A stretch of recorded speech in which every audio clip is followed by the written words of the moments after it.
സംസ്ഥാനത്ത് ഗുണ്ടകളുടെ അഴിഞ്ഞാട്ടം സമാനതകളില്ലാതെ വർദ്ധിച്ചൊരു ക്രമസമാധാനം കെട്ട കാലമാണ്. ആ തിരിച്ചറിവിൽ തന്നെയാണ് ഓപ്പറേഷൻ ആഗ് എന്നൊരു ഗുണ്ടാവൂർ നടപടിയിലേക്ക് പോലീസ് പോയതും.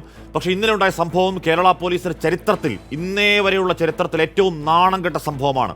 ഒരു കുപ്രസിദ്ധ ഗുണ്ടയുടെ കക്കൂസിൽ നിന്നും പിടികൂടിയത് കോൺസ്റ്റബിളിനെയോ SIയോ അല്ല, ആ പോലീസ് ഹയറാർക്കിയിൽ മുകൾ തട്ടിൽ നിൽക്കുന്ന ഒരു DYSPയാണ്. പിടിച്ചത് പോലീസ് സ്ഥിരീകരിച്ചതുകൊണ്ട് കേരളം അറിഞ്ഞു. ഏതൊക്കെ ഗുണ്ടാ നേതാക്കളുടെ അടുക്കള മുറിയിൽ, തീൻമുറികളിൽ മൃഷ്ടാനം ഭക്ഷിച്ച് സൗഹൃദത്തിൽ വാഴുന്ന നമ്മളറിയാത്ത എത്ര ഡിവൈഎസ്മാരുണ്ടാകും. ഗുണ്ടാ പോലീസ് ഭായ് ഭായ് കളിക്കുമ്പോൾ ആഭ്യന്തര വകുപ്പ് എന്തെടുക്കുകയാണ്, അതിന്റെ മന്ത്രി എന്തെടുക്കുകയാണ്? പ്രിയ പ്രേക്ഷകർക്ക് എൻകൗണ്ടറിലേക്ക് സ്വാഗതം.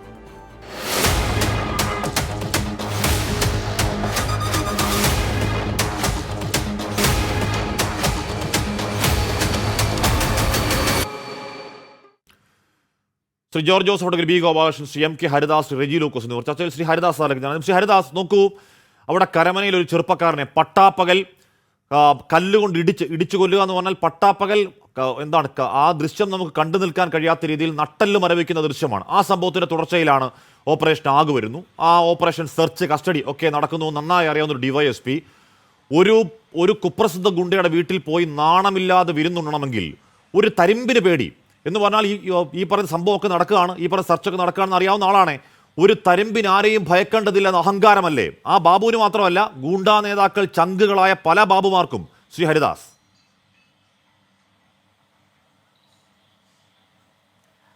നോക്കൂ ആഷ്മി, ഈ പേരിടലൊക്കെ എളുപ്പമാണ്. ഓപ്പറേഷൻ ആഗ്, ഓപ്പറേഷൻ ഡി ഹണ്ട്, ഇതൊന്നും പ്രായോഗികമായിട്ട് നടപ്പിലാക്കിയിട്ട് മുൻപോട്ട് പോകാനുള്ളത് ഒരു വ്യഗ്രതയും ഇവിടുത്തെ ആഭ്യന്തര വകുപ്പ് കാണിച്ചിട്ടില്ല. കേരളത്തിൽ ഒരു ആഭ്യന്തര വകുപ്പും അതിനൊരു മന്ത്രിയും ഉണ്ടോ എന്ന് താങ്കൾ ഇതിൻ്റെ ഇൻട്രോയിൽ ചോദിച്ചത് ആവർത്തിക്കപ്പെടുന്ന അവസ്ഥയാണ് കേരളത്തിലുള്ളത്.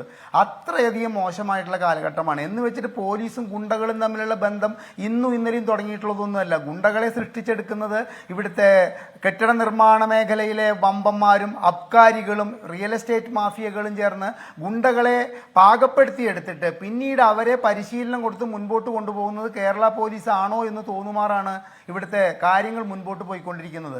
ഞാൻ ഒന്ന് രണ്ട് സംഭവങ്ങൾ ഞാൻ പറയാം. ഒരു പ്രവീൺ വധക്കേസും അതിലത്തെ ഒന്നാം പ്രതിയായ DYSP ഷാജിയെയും ഹാഷ്മിക്ക് ഓർമ്മ ഉണ്ടായിരിക്കാം. അതിപ്പോൾ ഈ സർക്കാരിന്റെ കാലത്താണോ എന്ന് ഇവിടെ പങ്കെടുക്കുന്ന ഇടതുപക്ഷ നിരീക്ഷകൻ ചോദിച്ചു കഴിഞ്ഞാൽ അല്ല, തീർച്ചയായിട്ടും അല്ല എന്ന് തന്നെ പറയാം. അത് കഴിഞ്ഞിട്ട് ഇവിടെ സന്തോഷ് മാധവൻ എന്ന് പറയുന്ന ഒരു ഗുണ്ടാസ്വാമിയുടെ വീട്ടിൽ നിന്നും ഒരു സർക്കിൾ ഇൻസ്പെക്ടറുടെ യൂണിഫോം കിട്ടി. ഈ സംഭവം നടന്നത് 2008 ഈ 2008 യൂണിഫോം കിട്ടിയിട്ട് ആ യൂണിഫോം ഏത് സർക്കിൾ ഇൻസ്പെക്ടറുടെ ആയിരുന്നു എന്നുള്ളത് ഇതുവരെ പൊതുജനം അറിയാതിരിക്കാൻ വേണ്ടിയിട്ട് ഇടതു വലത് രാഷ്ട്രീയ കക്ഷികൾ വളരെയധികം ശ്രദ്ധിച്ചു എന്നുള്ളതിൽ നിന്ന് തന്നെ ഇവിടുത്തെ ഇത്തരം ഗുണ്ടാ മാഫിയയും ഗുണ്ടാസ്വാമിമാരും അതുമാതിരി തന്നെ കഞ്ചാവ് ലോബിയും അതുപോലെ തന്നെ കിഡ്നി മാഫിയകളൊക്കെ ആയിട്ടുള്ള ഇവിടുത്തെ പോലീസിന്റെ ബന്ധം വളരെ വ്യക്തമാണ്. ഹൈക്കോടതിയുടെ പരമാവധി ഞാൻ പറയാം. മോൻസൺ മാവുങ്കലിന്റെ അംശവടി, മറ്റേ അംശാധികാരം മോശയുടെ കസേര അംശവടിയൊക്കെ പിടിച്ചിരുന്ന ആരാണ്? അദ്ദേഹത്തിന്റെ സാധനങ്ങൾ വിലയിരുത്തിയത് ആരാണ്? അവിടെ പോയി പാട്ടാബുക്കല്ലേ, ആ പാട്ടാബുക്ക് വെച്ചു കൊടുത്ത ആരാണ്? നമ്മൾ കുറെ കേട്ടു. കേരളത്തിലെ പോലീസിന്റെ മൊറാലിറ്റിയും കേരളത്തിന്റെ പോലീസിനോടുള്ള വിശ്വാസ്യതയും മുഴുവൻ തകർന്നത് ഒരു DGPയും ADGPയും ഒരു തട്ടിപ്പുകാരന്റെ താവളത്തിലെ നിത്യസന്ദർശകരായിരുന്ന് അവിടുത്തെ അത്ഭുത വസ്തുക്കൾ കണ്ട് തട്ടിപ്പുള്ള അത്ഭുത വസ്തുക്കൾ, അത് കൃത്രിമമായി നിർമ്മിച്ച തട്ടിപ്പ് വസ്തുക്കളിൽ ആകൃഷ്ടരായിക്കൊണ്ട് ഫോട്ടോ എടുക്കാൻ പ്രേരിതരായി എന്ന് പറഞ്ഞു കഴിഞ്ഞാൽ കേരളത്തിലെ പോലീസിന്റെ പോക്ക് ഈ കഴിഞ്ഞ 8 വർഷത്തെ എങ്ങോട്ടായിരുന്നുള്ളതിന് തെളിവാണ്, ഏറ്റവും വലിയ തെളിവാണ്. ഹാഷ്മി, എനിക്ക് ഒരു ഉദാഹരണം പറയാൻ സമ്മതിക്കണം. 2008 വിവരാവകാശ നിയമപ്രകാരം ഞാൻ കേരളത്തിലെ തോക്ക് ലൈസൻസുകളുടെ വിവരം കൊണ്ടുവന്നു. ഇവിടെ ഒരു മറ്റൊരു സ്വാമി ഒരു തോക്ക് എന്താണ് പറയുന്നത് ഒരു പാർട്ടിയിൽ വെച്ച് പൊട്ടിച്ചതുമായിട്ട് ബന്ധപ്പെട്ടിട്ടുള്ളതാണ്. എനിക്കത് കൊണ്ടുവരാനുണ്ടായ ഒരു ചേതോവികാരം. അത് കൊണ്ടുവന്നിട്ട് ആ കേസിൽ എന്താ വെച്ചാൽ 40,000 ആളുകളിൽ കേരളത്തിലെ ജനസംഖ്യാനുപാതികമായിട്ട് 40,000 പേരിൽ ഒരാൾക്ക് വീതം കേരളത്തിൽ തോക്കുണ്ട് എന്നുള്ളൊരു വസ്തുതയാണ് പുറത്തു വന്നത്. അത് ഇന്ത്യൻ എക്സ്പ്രസ് എഡിറ്റോറിയൽ എഴുതിയിട്ട് ദേശീയ തലത്തിൽ അത് വലിയ ചർച്ചയായ വിഷയമാണ്. കാരണം അന്നത്തെ കാലത്ത് UP 60,000 ആളുകളിൽ ഒരാൾക്കാണ് തോക്ക് ലൈസൻസ് ഇഷ്യൂ ചെയ്തിരുന്നത്. ഈ കേസ് ഞാൻ ഹൈക്കോടതിയിൽ എത്തിച്ചു. അന്ന് അത് കേട്ട ജഡ്ജി വാക്കാൽ ചോദിച്ചൊരു ചോദ്യമുണ്ട്. കേരളത്തിലെ പോലീസിനെ ജനങ്ങൾക്ക് വിശ്വാസമില്ലായതിൻ്റെ പേരിലാണോ ഇത്രയധികം തോക്ക് ലൈസൻസുകൾ ജനം സ്വയം സൃഷ്ടിച്ചെടുത്തിട്ട് അവരവരുടെ സംരക്ഷണം ഉറപ്പുവരുത്തുന്നത് എന്നൊരു ചോദ്യം ചോദിച്ചു. ഇപ്പം കേരളത്തിലെ ഈ ഗുണ്ട പോലീസ് ബന്ധത്തിൻ്റെ കാര്യത്തിൽ എനിക്ക് അതാണ് ഓർമ്മ വരുന്നത്. കേരളത്തിലെ മിക്ക പോലീസുകാർക്കും ഗുണ്ടകളായിട്ട് ബന്ധമുണ്ട്. ആ ബന്ധത്തിലെ ആഷ്മി ഒരു കാര്യം മനസ്സിലാക്കുക, ഈ നമ്മുടെ ഈ സാബു സാറ് 10,000-ലൊരാളല്ല, 5,000-ലൊരാളല്ല, 1,000-ലൊരാളല്ല, 500-ലൊരാളാണെന്നുള്ളത് മനസ്സിലാക്കണം. ഈ ടോയ്ലറ്റിൽ പോയിട്ടൊരു മസനഗുഡി വഴി ഊട്ടി യാത്ര കഴിഞ്ഞിട്ട് അദ്ദേഹം വിശ്രമ സങ്കേതമായി തിരഞ്ഞെടുത്ത സ്ഥലത്ത് 500-ലൊരാളാണ് ഈ DYSP എന്ന് മനസ്സിലാക്കണം. പോലീസ് സേനയുടെ തലപ്പത്ത് തലയ്ക്ക് തേരാത്ത തൊപ്പിയും തൊപ്പിക്ക് തേരാത്ത തലയായിട്ട് കുറേ പേരുണ്ട്. എന്നാൽ പോലീസ് സേനയിൽ കർമ്മനിരതരായിട്ടുള്ള കുറേ അസൽ പോലീസ് ഉദ്യോഗസ്ഥരെ നമ്മുടെ സോപ്പ് കമ്പനിയുടെ MDയും ബാംബു കോർപ്പറേഷൻ്റെ MD ആയിട്ട് നിയമിച്ചിട്ട് അവരെ ഒതുക്കിയിരിക്കുകയാണ്. ഈ നിലയിലാണ് കേരളം മുൻപോട്ട് പോകുന്നതെങ്കിൽ ഇവിടെ കിഡ്നി മാഫിയ തഴച്ചു വളരും. കാരണം അവർക്കും ഈ പോലീസിൻ്റെ ഞാൻ വിഷയത്തിൽ നിന്ന് വ്യതിചലിക്കില്ല, ഒരു ആസ്പത്രിയുടെ പടി കേന്ദ്രീകരിച്ചിട്ട് 5 കോടി രൂപയുടെ അവയവ ബിസിനസ് നടക്കുന്ന ഈ കാലഘട്ടത്തിലെ അത് ഈ പോലീസിൻ്റെ മൂക്കത്തിൻ്റെ തുമ്പത്തായിട്ട് അവരിത് അറിഞ്ഞിട്ടില്ല എന്ന് പറഞ്ഞാൽ എവിടെയാണ് ആഷ്മി വിശ്വസിക്കുക? കാരണം അവരെ സപ്പോർട്ട് ചെയ്യുന്ന ഗുണ്ടകളും ഈ പോലീസുകാരുടെ സംരക്ഷണത്തിലാണ് എന്നുള്ള കാര്യത്തിൽ എന്താണ് സംശയം? പന്തീരങ്കാവ് സംഭവം നമ്മൾ ചർച്ച ചെയ്തതല്ലേ? ഇവിടുത്തെ പോലീസുകാരുടെ മൊറാലിറ്റിയും പോലീസുകാരുടെ ജനങ്ങളോടുള്ള പ്രതിബദ്ധതയും നമ്മൾ കണ്ടതല്ലേ? അതായത് ഒരു പെൺകുട്ടി തൻ്റെ പീഡന വിവരം പറഞ്ഞപ്പോൾ ഇതൊക്കെ സാധാരണ ദാമ്പത്യത്തിലെ എന്ന് പറഞ്ഞിട്ട് ഇവിടുത്തെ പോലീസ് തിരിച്ചയച്ചു. കഴിഞ്ഞ ആഴ്ച പുറത്തു വന്ന പോലീസ് രാമവർമ്മപുരത്തെ പോലീസ് അക്കാദമിയിലെ ചേരിപ്പോരിനെ പറ്റിയിട്ട് നമ്മൾ വായിച്ചു. പോലീസിനുള്ളിലെ ചേരിപ്പോര്, പോലീസ് തങ്ങളുടെ ഒറ്റുകാരനാണെന്ന് കരുതി ഒരു 21-കാരനെ കൊന്നിട്ട് പോലീസ് സ്റ്റേഷൻ്റെ വളപ്പിലേക്കാണ് ഗുണ്ട ശവം കൊണ്ടിട്ടിട്ടുള്ളത്. എത്രത്തോളം ഈ പോലീസിനോട് കേരളത്തിലെ ഗുണ്ടകൾക്ക് ഭയമുണ്ട്? തിരുവനന്തപുരം ഭരണസിരാ കേന്ദ്രത്തിലെ മറ്റൊരു ഗുണ്ടാ ഗ്യാങ്ങിൻ്റെ കാല് വെട്ടിയിട്ട് 4 കൂടിയ കവലയിൽ വന്നു നിന്നുകൊണ്ട് CCTV ക്യാമറയിലെ സെക്രട്ടേറിയറ്റിന്റെ ഭാഗം നോക്കി വലിച്ചെറിഞ്ഞിട്ടും ഈ ഗുണ്ടകളും പോലീസും തമ്മിലുള്ള ബന്ധത്തെ കുറിച്ചിട്ടൊന്നും ഇവിടുത്തെ പോലീസിന് മനസ്സിലാക്കാൻ അവർക്ക് ഉറക്കത്തിലാണ്. നാഥനില്ലാ കളരി, അനാർക്കി, അരാജകത്വം എന്ന് വേണമെങ്കിൽ പറയാം. നാഥനില്ലാ കളരി, അരാജകത്വം. ഞാൻ എത്താം. ജോർജ് ജോസഫ്, ഇവിടെ കരമന അഖിലിനെ തെരുവിലിട്ട് പിച്ച് കീറി കൊന്ന ഗുണ്ടകൾ, ആലുവ ചൊവ്വരയിൽ ഒരു മുൻ പഞ്ചായത്ത് അംഗത്തിന്റെ മണ്ടയടിച്ച് കീറിയ ഗുണ്ടാക്കൂട്ടം, അച്ഛനും മകനും തമ്മിലുള്ള വഴക്കിൽ ഇടപെട്ട യുവാവിനെ തല്ലിക്കൊന്ന തൃശൂർ ചേർപ്പിലെ ഗുണ്ടാക്കൂട്ടം, റോഡിൽ ബൈക്ക് വെച്ച് ഇഷ്ടപ്പെടാതെ യുവാവിനെ കുത്തിക്കൊന്ന കൊച്ചിയിലെ ഗുണ്ട, കായംകുളത്തൊരു ഗുണ്ടാ സംഘത്തിന്റെ ഫോൺ പോലീസിന് കൈമാറിയതിന് യുവാവിനെ റെയിൽവേ ട്രാക്കിനടുത്തേക്ക് തട്ടിക്കൊണ്ടുപോയി വാളടക്കം കാണിച്ച് ഭീഷണിപ്പെടുത്തി അടിച്ച് ചെവിയുടെ കർണപടം പൊട്ടിച്ച ഗുണ്ടാപ്പട, എന്നിട്ട് ആ ദൃശ്യങ്ങൾ പുറത്ത് പ്രചരിപ്പിച്ച ഗുണ്ടാപ്പട. ജോർജ് ജോസഫ്, ഇത് ഈ വർഷത്തെ മൊത്തം ഗുണ്ടാക്രമണത്തിന്റെ ലിസ്റ്റ് അല്ല, ഈ ഒരു കുറച്ച് ദിവസങ്ങളിലെ സംസ്ഥാനത്ത് അരങ്ങേറിയ ഗുണ്ടാ പൂണ്ടുവിളയാട്ടമാണ്. ഇവിടെ ഒരു പോലീസ് സംവിധാനം ഉണ്ടോ ശ്രീ ജോർജ് ജോസഫ്? അതിനൊരു മന്ത്രി ഉണ്ടോ ശ്രീ ജോർജ് ജോസഫ്? ഇല്ല, നമ്മൾ ഇത് വിശകലനം ചെയ്യുമ്പോൾ ഇതുപോലത്തെ ഇപ്പം പറഞ്ഞ എത്ര ഇൻസിഡൻ്റ് ആണ് അത് ഓപ്പണായിട്ട് നടക്കുകയാണ്, പകൽ നടക്കുകയാണ്. ആ കൺസേൺഡായ ഒരു പോലീസ് ഓഫീസർ ഉണ്ടല്ലോ, അയാൾക്ക് അവിടെ എന്താണ് പണി? അയാൾക്ക് 100 കാര്യങ്ങളുണ്ടായി. പക്ഷേ ലോ ആൻഡ് ഓർഡറിന് ഏറ്റവും കൂടുതൽ പ്രാമുഖ്യം കൊടുക്കുമ്പം അവരവരുടെ ജൂറിസ്ഡിക്ഷനിൽ ഒരു ഇതുപോലെയുള്ള സംഭവം ഉണ്ടായി ഇമ്മീഡിയറ്റ് ആയിട്ട് അവിടെ പറന്നെത്തുക, അത് ആ SIയുടെയും ആ CIയുടെയും ധർമ്മമാണ്. പക്ഷേ അതിവിടെ അനുഷ്ഠിക്കുന്നില്ല. കാരണം ഒരു സംഭവം ഉണ്ടായ ശേഷം കാലുവെട്ടാനായിട്ട് ഓങ്ങി നിൽക്കുന്ന ഒരാളുടെ വിവരം കിട്ടിയാൽ അങ്ങോട്ട് പോവില്ല. സംഭവം കഴിഞ്ഞ് കാല് വെട്ടിക്കഴിഞ്ഞ് അയാൾ ആശുപത്രി നാട്ടുകാർ എത്തിച്ചു കഴിഞ്ഞാണ് ഇവർ വരുന്നത്. ഇവിടെയാണ് തകരാറ്. കാരണം തമിഴ്നാട്ടിലാണെങ്കിൽ നമ്മൾ അവിടെ ഗുണ്ടകളെ വെടിവെച്ച് കൊല്ലുന്ന നമ്മൾ കണ്ടിട്ടുണ്ട്. ഇവിടെ വെടിവെച്ച് കൊല്ലേണ്ട ഗുണ്ടകളുണ്ട്. കാരണം ഒരാൾ കാല് വെട്ടുന്ന സമയത്ത് അവിടെ SIയോ CI പോയി കഴിഞ്ഞാൽ തീർച്ചയായിട്ടും പോലീസിൻ്റെ അധികാരം വിനിയോഗിക്കുക എന്ന് പറഞ്ഞാൽ അവനെ വെടിവെച്ച് കൊല്ലുക എന്നുള്ളതാണ്. ഇപ്പോൾ കോട്ടയം ഈസ്റ്റ് പോലീസ് സ്റ്റേഷനിൽ ഒരു പയ്യനെ കാണാതെ പോയിട്ട് അമ്മ കിടന്ന് നിലവിളിച്ചിരുന്ന് വെളുപ്പാങ്കാലതായപ്പോൾ അവനെ കൊന്ന് ആ പോലീസ് സ്റ്റേഷനകത്ത് വലിച്ചെറിഞ്ഞു. ഇത് ഞാൻ പറഞ്ഞപ്പോൾ പലർക്കും പിടിച്ചില്ല, പോലീസ് ഉദ്യോഗസ്ഥർക്ക് പലർക്കും അത് പിടിച്ചില്ല. അത് ആ കൊണ്ടുപോയെന്ന് അറിഞ്ഞപ്പം ആ ഏരിയ മുഴുവൻ ആ പോലീസ് മുഴുവൻ മൊബിലൈസ് ചെയ്യേണ്ട ഒരു ജീവനല്ലേ നഷ്ടപ്പെടുന്നത്. അപ്പോൾ അത് പോലീസിൻ്റെ ധർമ്മമാണ്, പോലീസിൻ്റെ ഡ്യൂട്ടിയുടെ ഭാഗമാണ്. എന്ത് പ്രശ്നമുണ്ട് അതെല്ലാം ഇട്ടിട്ട് അയാളുടെ ജീവൻ രക്ഷിക്കാൻ ആ സ്ഥലത്ത് ഓടിപ്പോകുക എന്നുള്ളതാണ്. അതിവിടെ പോലീസ് ചെയ്യുന്നില്ല. അതിൻ്റെ മേലധികാരികൾ അത് എൻഫോഴ്സ് ചെയ്യുന്നില്ല. അവർക്കത് അറിയില്ല എന്ന് എനിക്ക് തോന്നുന്നത്. ഇപ്പം 15 വർഷമായിട്ട് കേരളത്തിലെ ഈ പോലീസിന് ക്ലാസ് എടുക്കുന്നവരും പോലീസിൻ്റെ ഈ ട്രെയിനിങ് കൊടുക്കുന്നവരെല്ലാം വ്യത്യസ്തമായ ഇപ്പോഴത്തെ ചുറ്റുപാടിൽ അതിനൊരു ഡിസിപ്ലിൻ ഇല്ലാതെ ചെയ്തുകൊണ്ടിരിക്കുകയാണ്. പോലീസുകാർ ഇപ്പം മെൻ്റൽ ടെൻഷൻ കാരണം പോലീസിൽ റിക്രൂട്ട് ചെയ്ത് വന്നു കഴിഞ്ഞാൽ ഈ ട്രെയിനിങ്ങും ഈ ക്ലാസ്സും 1-2 വർഷം മെന്റൽ ടെൻഷൻ ഒക്കെ താഴെ തട്ടിലുള്ളവർക്കല്ലേ ഇപ്പോൾ ഓപ്പറേഷൻ കാവൽ എന്നൊരു സംവിധാനം നേരത്തെ ഉണ്ടായിരുന്നു. ഈ പറഞ്ഞ ആവർത്തിക്കുന്ന വേരുകളിലേക്ക് ഇറങ്ങുന്ന കുഞ്ഞുങ്ങളെ അടക്കം മുച്ചൂടം നശിപ്പിച്ച് കളയുന്ന ലഹരിപ്പടയെ ചെറുക്കാൻ, ഈ ഗുണ്ടാപ്പടയെ ചെറുക്കാനൊക്കെ ഉണ്ടാക്കിയതാണ്. അത് പൊളിഞ്ഞു പോകാൻ കാരണം എന്താണ്? പോലീസ് ഉദ്യോഗസ്ഥർ സഹകരിച്ചില്ല. എന്താണ് DIG റാങ്കിലുള്ളവർ IG റാങ്കിലുള്ളവർ സഹകരിച്ചില്ല. കാരണം പറഞ്ഞ എന്താണ്? അവർക്ക് സ്ട്രെസ്സാണ്, മെന്റൽ ടെൻഷൻ. സാറേ എന്ത് സ്ട്രെസ്സ്? ഈ കൊടിയ കനപ്പെട്ട ശമ്പളം വാങ്ങി, സർക്കാരിൻ്റെ ശമ്പളം, നമ്മൾ നികുതിപ്പണമല്ലേ, ആ ശമ്പളം വാങ്ങി ഈ പറയുന്ന തുണി അലക്കി കൊടുക്കാനും പെട്ടിയെടുത്ത് കൊടുക്കാനും വരെ ജീവനക്കാരുള്ള ഈ പോലീസുകാർക്ക് എന്ത് സ്ട്രെസ്സാണ്? ശരി, സ്ട്രെസ് ഉണ്ട്. ആർക്കാണത്? ഈ ട്രാഫിക്കിൽ 13-14 മണിക്കൂർ അവിടെ കഷ്ടപ്പെട്ട് ജോലി ചെയ്യുന്ന പോലീസുകാർക്ക് സ്ട്രെസ്സുണ്ട്. അല്ലെങ്കിൽ അവിടെ ഉടുതുടി മാറ്റാൻ സമയമില്ലാതെ സെക്രട്ടേറിയറ്റ് മുന്നിൽ കിടക്കുന്ന ക്യാമ്പിലെ പാവം കുട്ടി പോലീസുകാർക്ക് വലിയ സ്ട്രെസ് ഉണ്ടാകും. ഈ മേലുദ്യോഗസ്ഥർ എന്ത് സ്ട്രെസ്, എന്ത് ടെൻഷൻ ശ്രീ ജോർജ് ജോസഫ്? അതെ, അത് ഇവർക്ക് ബേസിക് ട്രെയിനിങ്ങിൻ്റെ കുഴപ്പം തന്നെ. ഒരു IPS കിട്ടി വരുന്ന ഒരു മേലുദ്യോഗസ്ഥന് ഒരു DYSPയുടെയോ അല്ലെങ്കിൽ ഒരു സർക്കിളിൻ്റെ എക്സ്പീരിയൻസ് ഒരിക്കലും ഇല്ല. അവരാണ് മേലധികാരി. അവർക്ക് യുക്തി അനുസരിച്ച് അവർ ചില കാര്യങ്ങൾ പറയുമ്പം അത് ചെയ്യാൻ ഇവർ ബാധ്യസ്ഥരാണ്. അതുകൊണ്ട് സ്വതന്ത്രമായി ഒരു കാര്യത്തിന് തീരുമാനം എടുക്കേണ്ടത് SHO ആണ്. അതിൻ്റെ മുകളിൽ ഉള്ളവർക്ക് അതിന് അധികാരമില്ല. അധികാരമുണ്ട്, സൂപ്പർവൈസറി ആയിട്ടുള്ള അധികാരം മാത്രമേ ഉള്ളൂ. എന്താണ് ചെയ്യേണ്ടതെന്ന് ആ SHO തീരുമാനിക്കും. അയാൾ അത് നടപടിയെടുക്കും.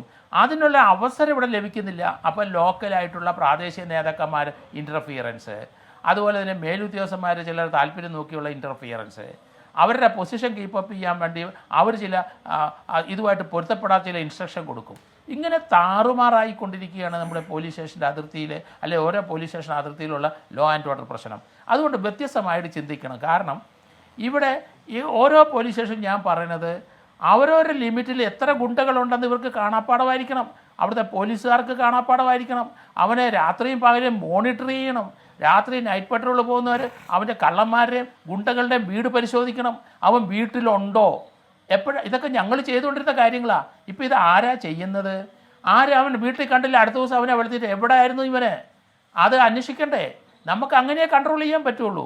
അയാളെ മോണിറ്റർ ചെയ്യുന്നുണ്ട്, അയാളെ നീക്കം നടത്തുന്നുണ്ട്, അയാൾ രാത്രി വീട്ടിൽ തന്നെയാണോ? ഇങ്ങനെയുള്ള വിവരങ്ങൾ അവരുടെ സ്വാതന്ത്ര്യത്തെ നമ്മൾ കൈകടത്തുന്നതല്ല അത്. കാരണം അവർ സമൂഹത്തിന് ദോഷം ചെയ്യുന്ന ആൾക്കാരാണ്. അവരെ കൺട്രോൾ ചെയ്യുന്നത് അങ്ങനെയാണ്. അത് നിയമപരമായി പരിരക്ഷ കിട്ടും. അവരെ പേടിക്കേണ്ട ആവശ്യമില്ല. ശരിയാണ്. ഷഡ്ഗിൽ ബി ഗോപാലകൃഷ്ണൻ, ഇവിടെ പോലീസിന് ശുഷ്കാന്തിയില്ലെന്ന് പറയരുത്. പോലീസിന് ശുഷ്കാന്തിയുണ്ട്. എപ്പോഴാണ്? ഇപ്പോൾ ഇന്നലെ ഈ കഴിഞ്ഞ ദിവസം ഞങ്ങളുടെ ഒരു പാവ മാധ്യമപ്രവർത്തകൻ, 26 വയസ്സാണ്, റൂബിൻലാൽ എന്നാണ് പേര്, ഒരു കാട്ടുപന്നി അപകടത്തിൽ പരിക്കേറ്റ് കിടന്നു. വനം വകുപ്പാർ തിരിഞ്ഞു നോക്കുന്നില്ല. ആ മേഖലയിൽ വലിയ സ്വാധീനമുള്ള റൂബിനെ അവിടുത്തെ നാട്ടുകാർ വിളിച്ച് പറയുന്നു. റൂബിൻ അവിടെ പോകുന്നു, അതിൻ്റെ ദൃശ്യങ്ങൾ എന്ന് പറഞ്ഞാൽ വനഭൂമിയിൽ കടന്നു കയറാതെ പുറത്തുനിന്ന് ദൃശ്യങ്ങൾ എടുക്കുന്നു. വനം വകുപ്പാർക്ക് അത് ഇഷ്ടപ്പെടുന്നില്ല, തർക്കമുണ്ടാകുന്നു, വാർത്ത കൊടുക്കുന്നു. വാർത്ത കൊടുത്ത ചുരുക്കിൽ ആ രാത്രി പോയി കള്ളക്കേസ് കൊടുക്കുന്നു ഒരു പോലീസ് അവിടുത്തെ ഒരു വനം വകുപ്പ് ഉദ്യോഗസ്ഥൻ ജാക്സൺ. പെട്ടെന്ന് 11 മണിക്ക് പോലീസ് സംവിധാനം ഒന്നാകെ സടകുടഞ്ഞ് എഴുന്നേൽക്കുകയാണ്. ഈ കള്ളക്കേസിൽ അവൻ്റെ വീട്ടിൽ പോയി, അമ്മ മാത്രമുള്ള വീട്ടിൽ നിന്ന് 26 വയസ്സുള്ള ഒരു പാവം ചെറുപ്പക്കാരനെ പോലീസ് ജീപ്പ് കൊണ്ട് നിർത്തി ഇറങ്ങി വന്നു. റൂബിൻ എന്താണ് ചോദിക്കാൻ? കഴുത്തിന് പിടിച്ച് വണ്ടിയിലിട്ടു. പോകുന്നവർ ആ ഫോൺ എറിഞ്ഞ് ഷർട്ട് പോലെ വിടാൻ അനുവദിക്കാതെ കഴുത്തിന് പിടിച്ച് വണ്ടിയിലിട്ടു. പോകുന്നവർ തെളിവുള്ള ഫോൺ എറിഞ്ഞു പൊട്ടിച്ചു. സ്റ്റേഷനിൽ കൊണ്ടുപോയി അവിടെ വനിതാ GD ഉദ്യോഗസ്ഥയുണ്ട്. ആ ഉദ്യോഗസ്ഥയ്ക്ക് മുന്നിൽ അടിവസ്ത്രത്തിൽ അവിടെ ലോക്കപ്പിൽ നിർത്തി. എന്നിട്ട് അവിടെ വനം വകുപ്പും എക്സൈസ് വകുപ്പും വനം വകുപ്പും ആഭ്യന്തര വകുപ്പും ഒക്കെ കൈകോർക്കുന്നു. ഒരു സർക്കാർ 26 വയസ്സുകാരൻ മാധ്യമപ്രവർത്തനോട് യുദ്ധം പ്രഖ്യാപിക്കുന്നു. അവനെ പുറത്തു വരരുത് എന്ന കഠിനമായ വാശിയിൽ നിൽക്കുന്നു. ശ്രീ ബി ഗോപാലകൃഷ്ണൻ, പോലീസിന് ശുഷ്കാന്തിയില്ലെന്നൊന്നും പറയല്ലേ?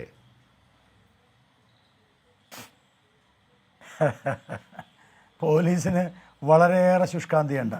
ഞാൻ ആദ്യം നിങ്ങൾ ചോദിച്ച ചോദ്യങ്ങൾക്ക് ഉത്തരം പറയുന്നതിന് മുമ്പ് ഒരു കാര്യം ഞാൻ പറയാതിരിക്കാൻ വയ്യ. സത്യസന്ധരായ 100 കണക്കിന് ഉദ്യോഗസ്ഥന്മാരുടെ ഒരു സേനയാണ് കേരളത്തിലെ പോലീസ് സേന. ആ പോലീസ് സേനയെക്കുറിച്ച് ഇന്ന് വളരെ പ്രധാനപ്പെട്ട ഒരു പത്രമാധ്യമം എഴുതിയത് അത് വായിക്കുന്ന ആർക്കും ഞെട്ടലുണ്ടാകുന്നതാണ്. ഇത്രത്തോളം വലിയ ഭീഷണിയിൽ മലയാളി ഒരു കാലത്തും ജീവിച്ചിട്ടില്ല. ഗുണ്ടകൾ നാട് വിറപ്പിക്കുന്ന സംസ്ഥാനത്ത് ചോദിക്കാനും പറയാനും ആരുമില്ലാത്ത സാധാരണക്കാരുടെ ജീവിതം എന്താകും? എന്തെങ്കിലും ചോദിക്കാനും എന്തെങ്കിലും പറയാനുമുള്ളത് കേരളത്തിലെ മാധ്യമങ്ങളാണ്. ആ മാധ്യമങ്ങൾക്ക് ചോദിക്കാനുള്ള അവരുടെ അവകാശത്തെ വായ മൂടിക്കെട്ടുന്ന, അവരുടെ അവകാശത്തെ, സ്വാതന്ത്ര്യത്തെ ഹനിക്കുന്ന ഒരു സമീപനം ഇവിടുത്തെ ഭരണകക്ഷി സ്വീകരിക്കുന്നു. നിങ്ങൾ മനസ്സിലാക്കണം, 2016 മുതൽ 2022 വരെയുള്ള ഓഗസ്റ്റ് വരെയുള്ള 6 വർഷത്തിൽ 461 ബോംബ് ആക്രമണമാണ് ഈ കേരളത്തിൽ ഉണ്ടായത്. ഒരു കേസ് പോലും ശിക്ഷിക്കപ്പെട്ടിട്ടില്ല. മാത്രമല്ല, ബോംബിൽ അക്രമം നടത്തി ബോംബ് ഉണ്ടാക്കുമ്പോൾ സ്വയം ബോംബ് പൊട്ടി മരിച്ചവരെ വീരനായകന്മാരാക്കി സ്മാരകമുണ്ടാക്കുന്ന രാഷ്ട്രീയ സമീപനം ഈ കേരളത്തിൽ നടക്കുന്നു. 1880 ഗുണ്ടകൾ വിഹരിക്കുകയാണ് കേരളത്തിൽ. അത് ക്വാറി മാഫിയ, മണൽ മാഫിയ, അങ്ങനെയുള്ള സകല മാഫിയകളും വഴി പണം മേടിച്ച് ആ ഗുണ്ടകളിൽ നിന്ന് വിഹിതം സമ്പാദിക്കുന്ന ഒരു പോലീസ് സേന മോന്തായം വളഞ്ഞാൽ പിന്നെ ഒക്കെ പോക്കാണ് എന്ന് പറയുന്നതല്ലേ സ്ഥിതി. കേരളത്തിലെ ആഭ്യന്തര വകുപ്പിന് ഇതൊന്നും അറിയാഞ്ഞിട്ടല്ല. 1880 ഈ ക്രിമിനൽ സംഘങ്ങൾ കേരളത്തിൽ പോലീസിലുണ്ട് എന്നറിഞ്ഞിട്ടും നടപടി ഒന്നും എടുക്കുന്നില്ല. എന്ന് മാത്രമല്ല, ഇപ്പം 24-ൻ്റെ ലേഖകനെ പോലെ നിരപരാധികൾ പോലീസ് സ്റ്റേഷനിൽ വന്ന് തന്നെ ആക്രമിച്ചിരിക്കുന്നു എന്ന് പറഞ്ഞാൽ വണ്ടി വിട്ടോ അത് അവനോടൊന്നും മുട്ടണ്ട എന്ന് പറയുന്ന സമീപനമാണ് ഞങ്ങളുടെ റിപ്പോർട്ടറാണ്. റൂബിലാൽ ഞങ്ങളുടെ പിന്തുണയുണ്ട്. അത് സത്യം പുറത്തുവിടാൻ ഞങ്ങൾ ഉറപ്പായും അതിന് പിന്നാലെയുണ്ട്. ഇതുപോലെ എത്രയെത്ര പാവം മനുഷ്യർ, ഇത് മാധ്യമങ്ങളോട് വാർത്ത പറയാൻ പറ്റാത്ത പാവം മനുഷ്യർ ഈ പോലീസിന്റെ നരനായട്ടിൽ പെട്ടിട്ടുണ്ടാവുന്നേ. ഇത് വളരെ വ്യക്തമായി അറിയാവുന്ന കാര്യമാണ്. ഇത് ഒരു വാർത്ത പുറത്തുവിട്ട ചുരുക്കിൽ ഒരു കള്ളക്കേസ് എടുക്കുക, പരമാവധി എന്ന് പറഞ്ഞാൽ ഒരു 26-കാരനെ ഉപദ്രവിക്കാവുന്നതിന്, അവനോട് ശിക്ഷിക്കാവുന്നതിന്, അവൻ്റെ മനോവീര്യം തകർക്കാവുന്നതിന്, അവൻ്റെ ഭാവി തുലച്ചു കളയാൻ കഴിയാവുന്ന രീതിയിൽ പരമാവധി രൂപത്തിൽ ഒരു ഭരണകൂടം ഒന്നാകെ ചെറുപ്പക്കാരന് നേരെ നിൽക്കുക. ഇതെന്ത് നാടാണ് ശ്രീ ബി ഗോപാലകൃഷ്ണൻ? എന്നിട്ട് ഗുണ്ടകൾ സ്വൈര്യവിഹാരം, ഒരു കുഴപ്പമില്ല. ഗുണ്ടകൾക്ക് അല്ലെങ്കിൽ ഡിവൈഎസ്പിമാർക്ക് ഗുണ്ടകളുടെ വീട്ടിൽ പോകാം, അവിടെ മൃഷ്ടാന്നം, പുഴമീനും മട്ടനും ചിക്കനും കൂട്ടി ഭക്ഷണം കഴിക്കാം, ആരെങ്കിലും പിടിക്കാൻ വന്നാൽ അവിടെ കക്കൂസിക്കറി ഒളിക്കാം, രക്ഷപ്പെടുത്താൻ ആളുണ്ട്. ബി ഗോപാലകൃഷ്ണൻ, എന്തൊരു കഷ്ടമാണിത്. അതുതന്നെയാണ് ആ പ്രധാന പത്രത്തിലെ മുഖപ്രസംഗത്തിൽ പറയുന്നത്. ഒരു പത്രമാധ്യമ പ്രവർത്തകൻ്റെ ഗതികേട് ഇതാണെങ്കിൽ സാധാരണക്കാരൻ്റെ ജീവിതം എന്താകും? ഗുണ്ടകൾ നാട് വിറപ്പിക്കുന്ന ഈ സംസ്ഥാനത്ത് ചോദിക്കാനും പറയാനും ആരുമില്ലാത്ത ഒരവസ്ഥയിൽ മാറുമ്പോൾ ഇവിടുത്തെ സാധാരണക്കാരൻ്റെ ജീവന്, അതിൻ്റെ സുരക്ഷിതത്തിന് എന്ത് വിലയാണുള്ളത്, എന്ത് അവസ്ഥയാണുള്ളത്? ഇത്ര നിയമവാഴ്ചയില്ലാത്ത, അരക്ഷിതാവസ്ഥയുള്ള ഈ ഒരു ഭയാനകമായ ക്രൂരകൃത്യങ്ങൾ വിളിച്ചു പറയുന്ന ഒരു ജീവിതാന്തരീക്ഷം ഇതിനു മുമ്പ് ഉണ്ടായിട്ടുണ്ടോ എന്ന് സംശയമാണ്. നിങ്ങളൊരു കാര്യം മനസ്സിലാക്കണം, ഒരു വലിയ മാനസകുടിയിലോ മറ്റോ പോയി തിന്ന് കൊഴുത്ത് എല്ലാ വിനോദം നടത്തി വരുന്ന വഴിയിലാണ് ഈ തെമ്മനം ഫൈസൽ എന്ന അക്രമിയുടെ ഗുണ്ടയുടെ വീട്ടിലേക്ക് കയറുന്നത്. അപ്പോൾ ആ ഗുണ്ടയുടെ വീട്ടിലേക്ക് കയറിയ ആ സമയത്ത് പോലീസുകാരനോട് ചോദിച്ചപ്പോൾ ഒരു കൗതുകം, അയാളെ കാണാനുള്ള കൗതുകം, ഏത് ഈ ഗുണ്ടയെ കാണാൻ കൗതുകം കേരളത്തിലെ പോലീസിന്. നിങ്ങളൊന്ന് ആലോചിച്ച് നോക്കി, എന്തൊരു പരിതാപകരമായ അവസ്ഥയാ. ഈ ഡിവൈഎസ്പി ആരാണ്? ഡിവൈഎസ്പി ക്രൈം ഡിറ്റാച്ച്മെന്റ് ഡിവൈഎസ്പിയാ. ക്രൈം ഡിറ്റാച്ച്മെന്റ് എന്ന് പറഞ്ഞാൽ അർത്ഥം എന്താ? അപ്പം ഈ ഡിവൈഎസ്പി ആണ് ഈ ഗുണ്ടകളുടെ പരിരക്ഷകനായി അവൻ്റെ എന്താ പറയുക, അവൻ്റെ ഭക്ഷണം കഴിക്കാൻ, അവൻ്റെ എച്ചിൽ കഴിക്കാൻ വേണ്ടി പോയിട്ട് അവസാനം ഓടി ഒരു ബാത്റൂമിൽ ഒളിച്ചിരിക്കുക. Crime detachment DYSP. ഇയാളെക്കുറിച്ച് ഞാനൊരു കാര്യം പറയട്ടെ ആഷ്മി, വിഷമത്തോടു കൂടി പറയുക. ഇയാളുടെ ഇതിനു മുമ്പുള്ള ഇയാളുടെ ചരിത്രം പരിശോധിക്ക്. ഇയാളാണ് കരുനാഗപ്പള്ളി ലഹരി കടത്ത് കേസിൽ CPM-ന്റെ ആലപ്പുഴയിലെ പ്രധാനപ്പെട്ട നേതാവിനെ വെള്ളപൂശി റിപ്പോർട്ട് കൊടുത്തത്. അതുകൊണ്ട് ഇയാൾക്ക് എല്ലാ ആനുകൂല്യങ്ങളും ഉണ്ട്, ഇയാൾക്ക് എല്ലാ സൗകര്യങ്ങളും ഉണ്ട്. നമ്മൾ മനസ്സിലാക്കണോ? ഇയാളെ ഭരണകൂടം ഇയാളെ ഒന്നും ചെയ്യില്ല. ഈ കേസൊന്നല്ല, പല കേസും, ഏതോ കുറെ കേസുകളുണ്ട്. ഇതിലൊക്കെ ഇയാൾ രക്ഷപ്പെടാൻ കാരണം എന്താ? ഒരു ചുക്കും സംഭവിക്കില്ല. പിണറായി സർക്കാർ നമ്മുടെ ഈ കേസ് നോക്ക്, അല്ല സി ബി ഗോവർഷൻ, നമ്മുടെ ഈ കേസ് നോക്ക്. ഇപ്പം അത് വനം മന്ത്രിക്ക് തെറ്റാന്ന് മനസ്സിലായി. വനം മന്ത്രി അന്വേഷിച്ച് നടപടിയെടുക്കാൻ നിർദ്ദേശം നൽകി, അന്വേഷിച്ച് നടപടിയെടുത്തു. ആ വനംവകുപ്പ് ഉദ്യോഗസ്ഥരെതിരെ ഭീകരമായ ഒരു നടപടി. എന്താണെന്ന് അറിയാവോ? വീടിന് 1.5 കിലോമീറ്റർ മാത്രം അകലെയുള്ള ഒരു വനംവകുപ്പ് ഓഫീസിലേക്ക് പ്രൊമോഷൻ അല്ലെങ്കിൽ ട്രാൻസ്ഫർ. ഭീകര നടപടിയാ. എന്താണ്? വീടിന് 1.5 കിലോമീറ്റർ മാത്രം അകലെയുള്ള ഓഫീസിലേക്ക് ട്രാൻസ്ഫർ. അപ്പോൾ ഉണ്ടാവും, നടപടി കുറെ ഉണ്ടാവും. സി ബി ഗോപാലകൃഷ്ണൻ, ഇത് മാത്രമാണ് അവസ്ഥ. ചോദിക്കാനും പറയാനും ആരുമില്ലാത്ത അവസ്ഥ. ഒരു ഞാൻ പറഞ്ഞില്ലേ, എല്ലാ അർത്ഥതലങ്ങളിലും ചോദിക്കാൻ ആളില്ലാത്ത പരിതാപകരമായ പോലീസ് സേന നാണം കെടുക. ഒരു മേയറുമായി ബന്ധപ്പെട്ട വിഷയത്തിൽ നമുക്ക് എത്ര ചർച്ച ചെയ്തതാ. ഒരു ഡ്രൈവർ കൊടുത്ത പരാതിയിൽ പോലീസ് എടുക്കുന്നില്ല നിയമം, പോലീസ് എടുക്കുന്നില്ല നടപടി. പരസ്യമായി കേരളം ചർച്ച ചെയ്യുക. തൃശ്ശൂരിൽ ഒരു ഗുണ്ടാ നേതാവിനെ, ഹാഷ്മി അറിഞ്ഞിട്ടുണ്ടാവും, ഒരു ഗുണ്ടാ നേതാവിനെ തൃശ്ശൂരിൽ ജയിലിൽ നിന്ന് മോചിതപ്പനായപ്പോൾ നമ്മൾ ചില ഹിന്ദി സിനിമയിലും തമിഴ് സിനിമയിലും, മലയാള സിനിമയും ഞാൻ കണ്ടിട്ടില്ല, തമിഴ് സിനിമയിലൊക്കെ കാണുന്ന പോലെ ഒരു കൂട്ടം ഗുണ്ടകൾ, ഒരു 10-50 ഗുണ്ടകൾ പടക്കം പൊട്ടിച്ച് അവിടെ തിമിർത്താടുകയാണ്. മദ്യക്കുപ്പികൾ, ലഹരി മരുന്നുകൾ അവിടേക്ക് ഒഴുകുകയാണ്. എന്തേ? ഇവിടുത്തെ പോലീസിന് ഇതൊന്നും അന്വേഷിക്കാനും അറിയാനും നേരമില്ലെങ്കിൽ ആഭ്യന്തര വകുപ്പിൽ നിന്ന് പിണറായി വിജയൻ രാജിവെച്ച് വെളിയിൽ പോകാൻ പറ. എന്തൊരു നാണം കെട്ട സമീപനമാണ് ഈ കേരളത്തിൽ നടക്കുന്നത്. എത്ര വൃത്തികെട്ട ഒരു അന്തരീക്ഷമാണ്. കേരളത്തിലെ ജനങ്ങൾക്ക് ജീവിക്കാൻ വയ്യ. 24 എന്ന് പറയുന്ന ഒരു ചാനൽ, ആ ചാനലിൻ്റെ പിൻബലമുള്ള റിപ്പോർട്ടറെയാണ് ഞങ്ങളെപ്പോലെയുള്ള പാവങ്ങൾ, ഒരു MLA പോലും കേരളത്തിലില്ലാത്ത രാഷ്ട്രീയ പ്രസ്ഥാനങ്ങൾ, ഈ രാഷ്ട്രീയമില്ലാത്ത നിരപരാധികൾ, ഒരു രാഷ്ട്രീയവും ഇല്ല, ഒരു സ്വാധീനവും ഇല്ല, ജീവിക്കാൻ വേണ്ടി കേരളത്തിൽ പറഞ്ഞവരുടെ അവസ്ഥ എന്താണ്? ഇന്ന് കേരളം നേരിടുന്ന ഏറ്റവും വലിയ പ്രശ്നം. അതിനെന്താ കാരണം? ഈ സർക്കാർ അധികാരത്തിൽ വന്നതിന് ശേഷം 14, ഞാൻ ഒന്നാമത്തെ പിണറായി സർക്കാരിൻ്റെ കീഴിൽ 14 പോലീസ് സ്റ്റേഷൻ മരണങ്ങളുണ്ടായി. കസ്റ്റഡി മരണം, ആ കസ്റ്റഡി കൊലപാതകം, അതിലെ പ്രധാനപ്പെട്ട ഒരു കൊലപാതകം വരാപ്പുഴ, അതിൽ ഞാൻ നേരിട്ട് പോയി ഇടപെട്ടതാ. ആ വരാപ്പുഴ കൊലപാതകവുമായി ബന്ധപ്പെട്ട ഉദ്യോഗസ്ഥനെ എന്താ ചെയ്തത്? ഇവർ എല്ലാ അർത്ഥത്തിലും അവർക്ക് കൂടുതൽ പരിഗണനയല്ലേ ഈ രാഷ്ട്രീയ നേതൃത്വം ചെയ്തത്. അപ്പോൾ എന്ത് ചെയ്താലും ചോദിക്കാനില്ല. ഞാനൊരു 2-3 കാര്യങ്ങളോട് സൂചിപ്പിക്കാം. എനിക്ക് നേരിട്ട് അറിയുന്ന കാര്യമാണ്. തൃശ്ശൂരിൽ പച്ചക്കറി മാർക്കറ്റിൽ പലിശ കൊടുക്കുന്ന ആരാന്നറിയോ? പോലീസ് ഉദ്യോഗസ്ഥന്മാരാണ്. ഇവിടുത്തെ പല പോലീസ് ഉദ്യോഗസ്ഥന്മാരുമാണ് കേരളത്തിലെ പല വലിയ പലിശ മാഫിയകളുടെ പിന്നിൽ പ്രവർത്തിക്കുന്ന ആളുകൾ. എന്നാൽ ഉദ്യോഗസ്ഥന്മാരില്ലാന്നുണ്ടോ? ഞാൻ തൃശ്ശൂരിൽ ഒരു ഉദ്യോഗസ്ഥന് പറയാം. ഒല്ലൂർ SI ആയിട്ട് ഞാൻ ആദ്യം പരിചയപ്പെട്ട മനുഷ്യനാണ്. അവിടുന്ന് അദ്ദേഹം CI, അവിടുന്ന് DYSP ആയി. ഈ തൃശ്ശൂരിൽ ചില രാഷ്ട്രീയ താല്പര്യമൊക്കെ ഉള്ള ആളാണ്. ഞാൻ ആ രാഷ്ട്രീയ താല്പര്യത്തോടൊന്നും എനിക്കൊരു വിയോജിപ്പുമില്ല. ഇന്നത്തെ ഭരണകക്ഷിയായിട്ട് വരെ താല്പര്യം ഉണ്ടാവാം. പക്ഷെ സത്യസന്ധനായ ഒരു ഉദ്യോഗസ്ഥൻ, ഗോപാലകൃഷ്ണൻ എന്നാണ് അദ്ദേഹത്തിൻ്റെ പേര്, ഈ തൃശ്ശൂരിൽ അദ്ദേഹത്തെ SI ആയിരുന്ന കാലത്ത് ഞാൻ പരിചയപ്പെട്ടതാണ്. ഇന്നും ഞാൻ അദ്ദേഹമായിട്ട് ബന്ധമുണ്ട്. നല്ല പോലീസ് ഉദ്യോഗസ്ഥൻ എന്ന ബഹുമതിയും അദ്ദേഹത്തിന് കിട്ടിയിട്ടുണ്ട്. പക്ഷെ ഞാൻ പറയാൻ ആഗ്രഹിക്കുന്നു, എത്ര സത്യസന്ധനായ മനുഷ്യന്, അഴിമതിയില്ലാത്ത ഏത് ഗുണ്ടെ കണ്ടാലും അതിനകത്ത് രാഷ്ട്രീയമില്ല, അവൻ്റെ കീശയിലേക്ക് നോക്കില്ല, അവൻ്റെ കീശ വീർത്തം നോക്കില്ല. അങ്ങനെ എത്രയോ പോലീസ് ഉദ്യോഗസ്ഥന്മാർ ഈ തൃശ്ശൂരിൽ വന്നിരിക്കുന്നു. ഞാൻ എല്ലാവരുടെയും പേര് പറയുന്നില്ല.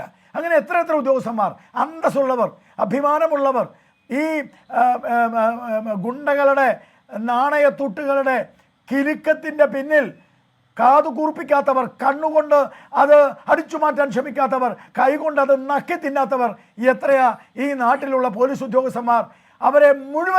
അവർക്ക് മുഴുവനും കരുതേച്ചുകൊണ്ടാണ് ഈ ചെന്നായ്ക്കളെ പോലെ, കരിമ്പിൻ കൂട്ടത്തിൽ കാട്ടാന ഇറങ്ങിയതുപോലെ പാവപ്പെട്ടവരെ, മാധ്യമപ്രവർത്തകരെ, സാധാരണക്കാരെ, എതിർ രാഷ്ട്രീയ ചേരിയിലുള്ള ആളുകളെ ഒക്കെ ധ്വംസിക്കാൻ വേണ്ടി ഈ വക പോലീസ് നേതൃത്വം, അതിന് അനുവാദം കൊടുത്ത ആഭ്യന്തര വകുപ്പ്, അതിന് നിർബാധം എന്തു വേണമെങ്കിൽ ചെയ്തോളാൻ പറയുന്നവൻ, പോലീസ് സ്റ്റേഷനിൽ നിന്ന് ആരെങ്കിലും പരാതി കൊടുത്താൽ പരാതി സ്വീകരിക്കുന്നില്ല.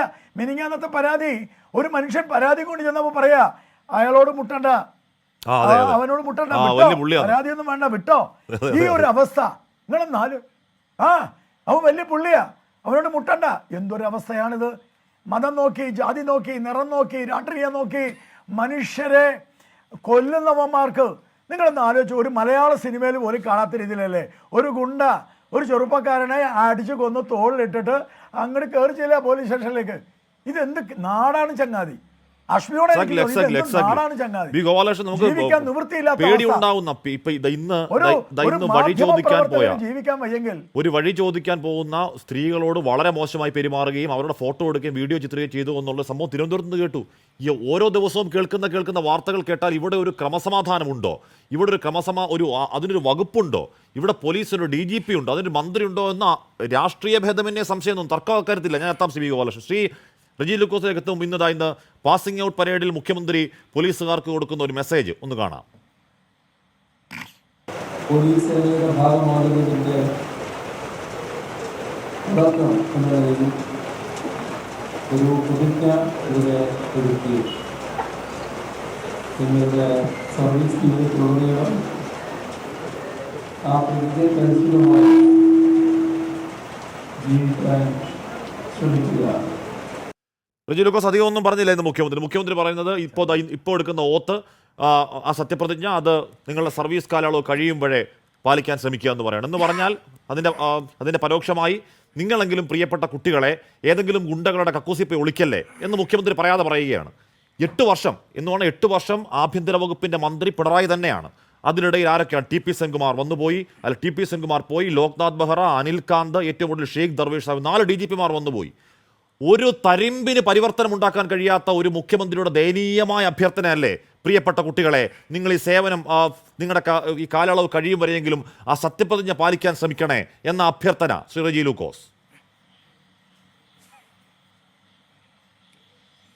ഹാഷ്മി, അതിനുള്ള മറുപടി വ്യക്തമായിട്ട് പറഞ്ഞതിന് മുമ്പായിട്ട് എൻ്റെ പ്രിയപ്പെട്ട സുഹൃത്ത് ബഹുമാനപ്പെട്ട ഗോപാലകൃഷ്ണൻ വക്കീൽ ആദ്യം ചിരിച്ചുകൊണ്ട് അദ്ദേഹം തുടങ്ങി പറഞ്ഞതിനൊരു മറുപടി പറയാതുകൊണ്ട് എനിക്ക് ഇതിലേക്ക് കടക്കാൻ പറ്റത്തില്ല. അദ്ദേഹം കേരള പോലീസിനെ, കേരളത്തിലെ ആഭ്യന്തര വകുപ്പിനെ മുച്ചൂട് വിമർശിച്ചു. ഇന്ത്യയിലെ ലോകത്തെ ഏറ്റവും മോശമായ ക്രമസമാധാന നിലയും പോലീസുമാണ് കേരളത്തിലെന്ന് പറയുന്നു. വക്കീലിന് ശ്രദ്ധിക്കും, വക്കീൽ എന്നെക്കാളും എടുക്കണമെന്നുള്ള എനിക്ക് വളരെ ബോധ്യമുണ്ട് പല കാര്യങ്ങളിലും. അദ്ദേഹത്തിനോട് ഒരു കാര്യം ഞാൻ പറയട്ടെ, ലോകത്തെ ഏറ്റവും ഇന്ത്യയിലെ ഈ ദിവസങ്ങളിൽ ഉണ്ടായ ക്രമസമാധാന പ്രശ്നങ്ങൾ സത്യമാണെന്ന് പറഞ്ഞത്, അത് ബി ഗോപാലകൃഷ്ണൻ പറഞ്ഞു കൊടുത്ത കള്ളമാണെന്ന് പറയാൻ പറ്റുമോ? എണ്ണിയാണ് ഞാൻ തന്നെ പറഞ്ഞില്ലേ കഴിഞ്ഞ ഒറ്റ ആഴ്ച ഉണ്ടായ സംഭവം.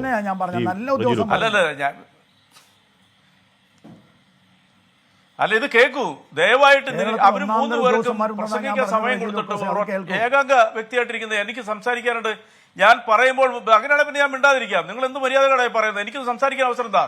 അതായത് കേന്ദ്ര സർക്കാർ കഴിഞ്ഞ 7 വർഷമായിട്ട് അടുപ്പിച്ച് വക്കീലിന് വേണമെങ്കിൽ നിഷേധിക്കാം.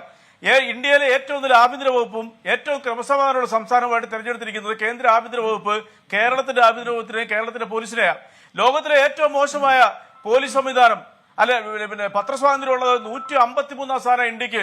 ഇന്ത്യയിലേക്കാളും മുന്നിലാണ്, ഭേദപ്പെട്ട നിലയിലാണ് പട്ടാളം ഭരിക്കുന്ന മ്യാൻമാറും അതുപോലെ നേപ്പാളും പാകിസ്ഥാനും ശ്രീലങ്കയും ബംഗ്ലാദേശും. ഏഷ്യയിലെ ഏറ്റവും മോശം പോലീസ് സേന എന്ന് പറയുന്നത് പിന്നെ 1ാം സ്ഥാനത്ത് നിൽക്കുന്ന UP പോലീസാ. അത് ലോകത്തിൽ 11ാം സ്ഥാനത്താ. UPയിൽ 124 പേരെ ഈ യോഗി ആദിത്യനാഥ് ഭരണത്തിലേറിയ ശേഷം വെടിവെച്ച് വന്നിട്ടുണ്ട്. കയ്യിലിരിക്കുന്ന പ്രതികളെ വെടിവെച്ച് വന്നിട്ടുണ്ട്. ജോർജ് ജോസഫ് സാർ നേരത്തെ വേദനയോട് പറഞ്ഞു കേരളത്തിൽ എന്തുകൊണ്ട് വെടിവെച്ച് കൊല്ലുന്നില്ല, തമിഴ്നാട്ടിൽ വെടിവെക്കുന്നു. ജോർജ് ജോസഫ് സാർ ഏതാണ്ട് 10-35 കൊല്ലം എനിക്ക് വളരെ അടുത്ത ബഹുമാനമുള്ള ഒരു പോലീസ് ഉദ്യോഗസ്ഥനാണ്. അദ്ദേഹം 10-35 വർഷം പിന്നെ ഈ പോലീസ് തന്നെ ജോലി ചെയ്തിട്ടും കേരളത്തിൽ എന്തുകൊണ്ടാണ് പോലീസ് വെടിവെച്ച് കൊല്ലാത്തെന്നൊക്കെ ചോദിച്ചതിന്റെ അർത്ഥം കേരളത്തിലെ ജനങ്ങൾക്കറിയാം. ഏതായാലും കേരളത്തിലെ ഇടതുപക്ഷവും വലതുപക്ഷവും ഭരിച്ചാലും കേരളത്തിലെ ജനാധിപത്യ ബോധമുള്ള ഒരു സർക്കാരും അതിന് അനുവദിക്കത്തില്ല കൈ കിട്ടുന്ന പ്രതിയെ വെടിവെച്ച് കൊല്ലാനായിട്ട്. അതാണ് കേരളത്തിന്റെ നേട്ടം എന്ന് പറയുന്നത്. ഇനി ചോദ്യത്തിലേക്ക് വരാം. അതായത് നിങ്ങൾ ആഷ്മിയുടെ ഇൻട്രോ മുതൽ ഈ ചർച്ച ഞാൻ സാഹൂതം വീക്ഷിക്കുകയായത്. പോലീസിനെ കുറിച്ച് പള്ളു പറഞ്ഞാലും പഴി പറഞ്ഞാലും കേൾക്കാൻ ആളുണ്ട്. അത് ഏതൊരു സാഹചര്യത്തിൽ ആര് പറഞ്ഞാലും അതൊരു സത്യം തന്നെയാണ്. കേരള പോലീസിന്റെ ഏറ്റവും വലിയ നേട്ടങ്ങളിലൊന്ന് ഈ പറയുന്ന MG സാബു എന്ന് പറയുന്ന കുപ്രശസ്തനായിട്ടുള്ള DYSP പിടിച്ചു തന്നെയാ. ഒരു തർക്കമില്ല കാര്യത്തിൽ. കേരള പോലീസിന്റെ ചരിത്രത്തിൽ ഏറ്റവും ഒരു നാണക്കേട് ലജ്ജയും വരുത്തിയിരിക്കുന്നു ആ മനുഷ്യൻ. അങ്കമാലിയിൽ ഒരു SI ആണ് അദ്ദേഹത്തിന് പിടിച്ചത്. അല്ലാതെ തമിഴ്നാട് പോലീസോ കർണാടക പോലീസോ UP പോലീസോ അല്ല പിടിച്ചത്. അങ്കമാലി പോലീസ് സ്റ്റേഷനിലെ SI ആണ് അയാളെ പിടിച്ചതും അയാളോടൊപ്പമുള്ള മറ്റു പോലീസുകാരെ പിടിച്ചതും.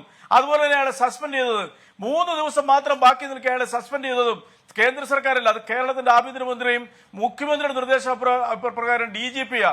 അങ്ങനെയുള്ള ഒരു സംസ്ഥാനത്ത് കേരളത്തിൽ വർഷങ്ങളാണ് ഒരു മനുഷ്യന് പോലും പുറത്തിറങ്ങാൻ പറ്റാത്ത സാഹചര്യം എന്നൊക്കെ പറഞ്ഞാൽ കേരളത്തിലെ ക്രമസമാധാനത്തിൽ വിശ്വസിക്കുന്ന ജനങ്ങളോടും സമാധാന അന്തരീക്ഷത്തിൽ ഉറങ്ങുന്ന ജനങ്ങളോടുള്ള ഏറ്റവും വലിയ വെല്ലുവിളിയാണ് ആഭ്യന്തര വകുപ്പും പോലീസ് സേനയും ഇവിടെ ഉണ്ടെന്നുള്ളവർ ഞാൻ വായിച്ചത് ഈ കഴിഞ്ഞ 2 ആഴ്ചത്തെ ഗുണ്ടാക്രമണമാണ്. പിന്നെ എന്താ നിങ്ങൾ ഞാൻ പറഞ്ഞത് ഈ കഴിഞ്ഞ 2 ആഴ്ചത്തെ ഗുണ്ടാക്രമണമാണ്. ഗുണ്ടാക്രമണം മാത്രം, അതല്ലാത്ത കൊല്ലും കൊലപാതകവും ഭർത്താവ് ഭാര്യയെ കൊല്ലുന്നതും എന്താണ് അച്ഛൻ മകനെ കൊല്ലുന്നതും മകൻ അച്ഛനെ കൊല്ലുന്നത് പോലുള്ള ക്രൈം വേറെ. സർ, ഗുണ്ടകൾ പൂണ്ടുവിളയാട്ടമാണ്. പൂണ്ടുവിളയാടുന്ന നാട്ടിൽ ഈ താങ്കൾ പറയുന്ന ഈ ജനം എങ്ങനെ സമാധാനത്തോടെ ജീവിക്കുമെന്നാണ് പറയുന്നത്? ഹാഷ്മി, ഞാൻ അതിലേക്ക് തന്നെയാണ് വരുന്നത്. ഞാൻ പറഞ്ഞ കാര്യങ്ങളിൽ നിങ്ങൾക്ക് എന്തെങ്കിലും തെറ്റുണ്ടെങ്കിൽ എന്റെ ഭാഗത്ത് പെശ വന്നിട്ടുണ്ടോ നിങ്ങൾക്ക് ഇതിനകത്ത് കൗണ്ടർ ചെയ്യാം, നിങ്ങൾക്ക് മറുപടി പറയാം. ഞാനും ഇത് പഠിച്ചിട്ട് തന്നെ ചർച്ച ചെയ്തിരിക്കുന്നത്. അപ്പോൾ കേരളത്തില് കഴിഞ്ഞ 2 ആഴ്ചയല്ല 2021 2020 എനിക്ക് തോന്നുന്നു ഇവിടുത്തെ ഗുണ്ടകളെ പിടിച്ച് 2236 പേരെ പിടിച്ച് ജയിലിലിട്ടു ഈ പോലീസ്. ഇപ്പൊ ഓപ്പറേഷൻ ആഗ് ഇവിടെ നടന്നുകൊണ്ടിരിക്കുമ്പോഴാണ് ഈ MG സാബു എന്ന് പറയുന്ന ഈ മ്ലേച്ഛനായ DYSP ഒരു ഗുണ്ടയുടെ വീട്ടിൽ പോയി സർക്കാരത്തിന് പോയത് തെറ്റാണ്. അടിയന്തരമായി നടപടി സ്വീകരിച്ചില്ലേ കേരള പോലീസ്? ഇനി ഞാനൊരു കണക്ക് പറയാം, അതിലൂടെ പറയാനുള്ള അവസരം കിട്ടണം. ദേശീയ തലത്തിൽ ക്രിമിനൽ പോലീസുകാരുടെ പെർസെന്റേജ് എന്ന് പറഞ്ഞാൽ 12% പോലീസ് സേനയിലെ ഉദ്യോഗസ്ഥർ ക്രിമിനലുകളാണ് ദേശീയ തലത്തിൽ. സംശയമുണ്ടോ? നിങ്ങൾ റെഫർ ചെയ്ത് നോക്കൂ. അത് 2014 പിണറായി വിജയൻ സർക്കാർ അധികാരത്തിലേറുമ്പോൾ അക്കാര്യത്തിൽ കേരളം വളരെ മുന്നിലാണ്. 6% കേരളത്തിൽ. ഇപ്പോൾ 2023 ഡിസംബർ മാസത്തിൽ വന്ന കണക്കനുസരിച്ച് അത് 4% കുറഞ്ഞിട്ടുണ്ട്. അത് നന്നാക്കിയെടുത്ത് കേന്ദ്ര സർക്കാരൊന്നുമല്ലോ, തമിഴ്നാട് സർക്കാരുമല്ലോ, കേരള പോലീസല്ലേ, ആഭ്യന്തരമന്ത്രി പിണറായി വിജയന്റെ കീഴിലുള്ള പോലീസല്ലേ അത്രയ്ക്കും വലിയ വിജയം നേടിയെടുത്തത്. അത്രയും കുറയുമ്പോഴാണോ മംഗലപുരത്ത് ഗുണ്ടാ പോലീസ് ബന്ധത്തിന്റെ പേരിൽ അവിടെ പോലീസുകാർക്കെതിരെ നടപടി, കണ്ണൂരിൽ മണൽ മാഫിയക്കെതിരെ പോലീസ് ബന്ധത്തിന്റെ നടപടി, ഇതൊക്കെ ഉണ്ടായിട്ടും ഒരു DYSP സാർ ഒരു കോൺസ്റ്റബിളോ ഒരു SI അല്ലോ, ഒരു കോൺസ്റ്റബിൾ 500 രൂപ കൈക്കൂലി വാങ്ങുന്നതിനൊക്കെ മാരക രീതിയിൽ കഴിവേറ്റി കളയുമല്ലോ. ഒരു DYSP സാർ, ഒരു DYSP എന്ന് പറഞ്ഞ പോലീസിന്റെ ഹയറാർക്കിയിൽ എവിടെയാണെന്ന് നിങ്ങൾക്ക് അറിയാത്തതാണോ? ഒരു DYSP ഒരു ഗുണ്ടാ തലവന്റെ വീട്ടിൽ പോയി വിരുന്നുള്ളതാണ്. എപ്പോഴാണ്? ഓപ്പറേഷൻ ആഗ് എന്ന് പറയുന്ന നാട് മുഴുവൻ പോലീസ് ഗുണ്ടകളെ തപ്പി നടക്കുന്ന കാലത്ത് ഇതൊക്കെ നന്നായി അറിയാവുന്ന ഒരുത്തൻ ഒരു ഗുണ്ടാ തലവന്റെ വീട്ടിൽ പോയി സസുഖം വാണരുളാണ്. ആരുടെ പിഴവാണ്? തമിഴ്നാട് മുഖ്യമന്ത്രിയുടെ പിഴവാണോ? റെജി ലൂക്കോസ്, സ്റ്റാലിന്റെ പിഴവാണോ? ഹാഷ്മി, പ്രിയപ്പെട്ട ഹാഷ്മി, ഞാൻ അയാളെ ഏതെങ്കിലും ഒരു വാക്കുകൊണ്ട് ന്യായീകരിച്ചോ? ഇന്നലെ 24 4 മണിക്കെടുത്ത ചർച്ചയിൽ ഞാൻ അയാളെ നിശ്ചിതമായിട്ട് കുറിച്ചിരിക്കുന്നു. മറ്റു പല ചാനലുകൾ ഞങ്ങൾ ആരും അയാളെ ന്യായീകരിച്ചിട്ടില്ല. അയാളെ ന്യായീകരിക്കേണ്ട ഒരു സാഹചര്യം വരുവാണെന്നുണ്ടെങ്കിൽ ന്യായീകരിക്കാൻ പറ്റാത്ത രീതിയിലുള്ള അതീവ നാണക്കേടാണ് ആ മനുഷ്യൻ ചെയ്തിരിക്കുന്നത്. അതിനെതിരെ ശക്തമായ നിലപാടെടുത്തിട്ടില്ലേ? ഒരു ചെറിയ പെർസെന്റേജ് ഉദ്യോഗസ്ഥന്മാർ എല്ലാ ഡിപ്പാർട്ട്മെന്റുകളിലും ലോകവ്യാപകമായിട്ട് ഈ പറയുന്ന രീതിയിലുള്ള തെറ്റ് ചെയ്യുന്നവരുണ്ട്. ഇല്ലെന്ന് ആരും നിഷേധിക്കുന്നില്ല. അവരെ എങ്ങനെ കൈകാര്യം ചെയ്യണം എന്നുള്ളതാണ് ഒരു സർക്കാരിനെ കുറിച്ച് വിലയിരുത്തേണ്ടത്. ഇന്നലെ 4 മണിക്ക് ഇതേ ചാനലിൽ 24 നടന്ന ചർച്ചയിൽ ആതിരപ്പള്ളിയിലെ റിബിൻ ലാൽ എന്ന് പറയുന്ന യുവ മാധ്യമ പ്രവർത്തകരെ കസ്റ്റഡിയിലെടുത്തതിൽ നിശ്ചിതമായിട്ട് കുറിച്ച് അതിൽ ഉറച്ചു നിൽക്കുന്നു. ഞാൻ മനസ്സിലാക്കുന്നത് ശരിയാണെന്നുണ്ടെങ്കിൽ ഇപ്പോൾ വനം വകുപ്പിലെ ഉദ്യോഗസ്ഥരെ അയാളുടെ വീടിന്റെ അടുത്തേക്ക് ട്രാൻസ്ഫർ ചെയ്ത് തെറ്റാണ്. വനം വകുപ്പ് അത് പുനഃപരിശോധിക്കണം. ഒരു മന്ത്രിയുടെ അന്വേഷണം ഒരു മന്ത്രി പറഞ്ഞതാണ്. ഒന്ന് ആലോചിച്ച് നോക്കൂ. ഒരു മന്ത്രി കാണുന്നു, മന്ത്രി അതിൽ പിഴവുണ്ടെന്ന് മന്ത്രിക്ക് മനസ്സിലാകുന്നു, അന്വേഷണത്തിൽ നടപടിക്ക് നിർദ്ദേശിക്കുന്നു. നടപടി എങ്ങോട്ടാണ്? നടപടി എടുത്തുവിടെ മന്ത്രിയുടെ വാക്ക് പറയാം. നടപടി എങ്ങോട്ടാണ്? 36 കിലോമീറ്റർ അകലെയായിരുന്നു വീടിൽ നിന്ന് ഓഫീസെങ്കിൽ 1.5 കിലോമീറ്റർ അകലെയുള്ള ഓഫീസിലേക്ക് സ്ഥലം മാറ്റി കൊടുത്തു. ഈ മന്ത്രിക്ക് ഉദ്യോഗസ്ഥർ പുല്ലിന്റെ വില കൊടുക്കുന്നുണ്ടോ ശ്രീ റെജി ലൂക്കോസ്? അല്ല, മന്ത്രിക്ക് പുല്ലിന്റെ വില കൊടുത്താലും ഇല്ലെങ്കിലും മന്ത്രിയൊക്കെ പറയുന്നതിനെ ധിക്കരിക്കുന്ന ഒരു ഉദ്യോഗസ്ഥൻ ആ കസേരയിൽ ഇരിക്കുകയാണെന്നുള്ളത് കേരളത്തിലെ ഈ സർക്കാർ 8 വർഷം കൊണ്ട് തെളിയിച്ചിട്ടുണ്ട്. അതിൽ യാതൊരു തർക്കങ്ങളും പേരില്ല. നമ്മൾ ഉദാഹരണം പറയാം. പ്രാഥമികമായ ഒരു മന്ത്രി GRN എന്ന് പറഞ്ഞ ഒരു മന്ത്രി നമുക്കുണ്ട്. അതൊരു ഘടകകക്ഷി മന്ത്രിയാണ്. കുറച്ചു കാലം മാത്രം മുമ്പാണ് ഈ GRNലെ ഒരു പോലീസ് ഉദ്യോഗസ്ഥനെ അവിടെ നാട്ടിൽ നടന്ന ഒരു മര്യാദയോട് ചോദിച്ചാൽ മന്ത്രി വിളിക്കുകയാണ്. മന്ത്രിയോട് കയർക്കുന്ന ഒരു പോലീസ് ഉദ്യോഗസ്ഥൻ നമ്മൾ കണ്ടില്ലേ? ഒരു മന്ത്രിയുടെ വാക്കിന് വില കൊടുക്കാത്ത വനംവകുപ്പ് ഉദ്യോഗസ്ഥർ ഇവിടെ കാണുന്നില്ലേ? അപ്പൊ ഘടകകക്ഷി മന്ത്രിമാർക്ക് അത്രയൊക്കെ വില കൊടുത്താൽ മതി എന്ന് ഈ സേനകൾക്ക് ഒരു നിർദ്ദേശം ഉണ്ടോ എന്ന സംശയമുണ്ട് ശ്രീ റെജി ലൂക്കോസ്. അത് ആഷ്മിയുടെ സംശയം. ആഷ്മിയുടെ സംശയത്തിന്റെ കാര്യം എന്താണെന്നും എനിക്ക് വളരെ വ്യക്തമായിട്ടറിയാം. പക്ഷേ അതല്ല നിങ്ങൾ അങ്ങനെ ഇവിടുത്തെ ഇടതുപക്ഷ സർക്കാരിനെ സംബന്ധിച്ചോളം എല്ലാ മന്ത്രിമാർക്കും 20 മന്ത്രിമാർക്ക് മുഖ്യമന്ത്രിക്ക് അതിൻ്റെതായ പ്രാധാന്യമുണ്ട്. മന്ത്രിമാർക്കെല്ലാം ഒരേ പ്രാധാന്യം കൊടുത്തിരിക്കുന്ന അവരുടെ വകുപ്പിൽ നിങ്ങൾ തർക്കിക്കേണ്ട. അസൂയമത്തോടെ ആൾക്കാർ ഇനി അടുത്ത പ്രാവശ്യം ഭരണം കിട്ടിയാലെന്നുള്ള പ്രതീക്ഷയുള്ള ചില ആളുകൾ ചില കഥകളൊക്കെ രചിക്കുന്നുണ്ട്. അതുകൊണ്ടാണ് ഞാൻ ഈ കണക്കുകൾ തന്നെ ഉപദ്രവിച്ചത്. പ്രേക്ഷകർ കേൾക്കണം. കണക്കുകളോട് ഉദ്ധരിക്കാൻ ഞാൻ സമയം തരാം. പക്ഷെ എനിക്കൊരു കാര്യം പറയണം. ഈ വനം മന്ത്രി അന്വേഷണം ഉത്തരവിടുന്നു. അന്വേഷണം അവിടെ നിൽക്കെ അതിനെ മറികടന്ന് മന്ത്രിയുടെ മുഖത്തടിച്ച പോലെ ഈ പറഞ്ഞ വനം വകുപ്പ് ഉദ്യോഗസ്ഥൻ പോലീസിൽ പോയി കള്ളപ്പരാതി കൊടുക്കുന്നു. ഈ CCF ഇയാൾക്കൊപ്പം നിൽക്കുന്നു. വനം മന്ത്രിക്ക് കീഴാണ് എന്തായാലും CCF എന്നിട്ട് മാരക നടപടി, വീടിനടുത്തേക്കുള്ള ഓഫീസിലേക്ക് ട്രാൻസ്ഫർ. വനം മന്ത്രിയെ കളിയാക്കുകയല്ലേ ശ്രീ റെജി ലൂക്കോസ്? വനം മന്ത്രിയെ ഉദ്യോഗസ്ഥർ പല്ലളിച്ച് കാണിക്കുകയല്ലേ?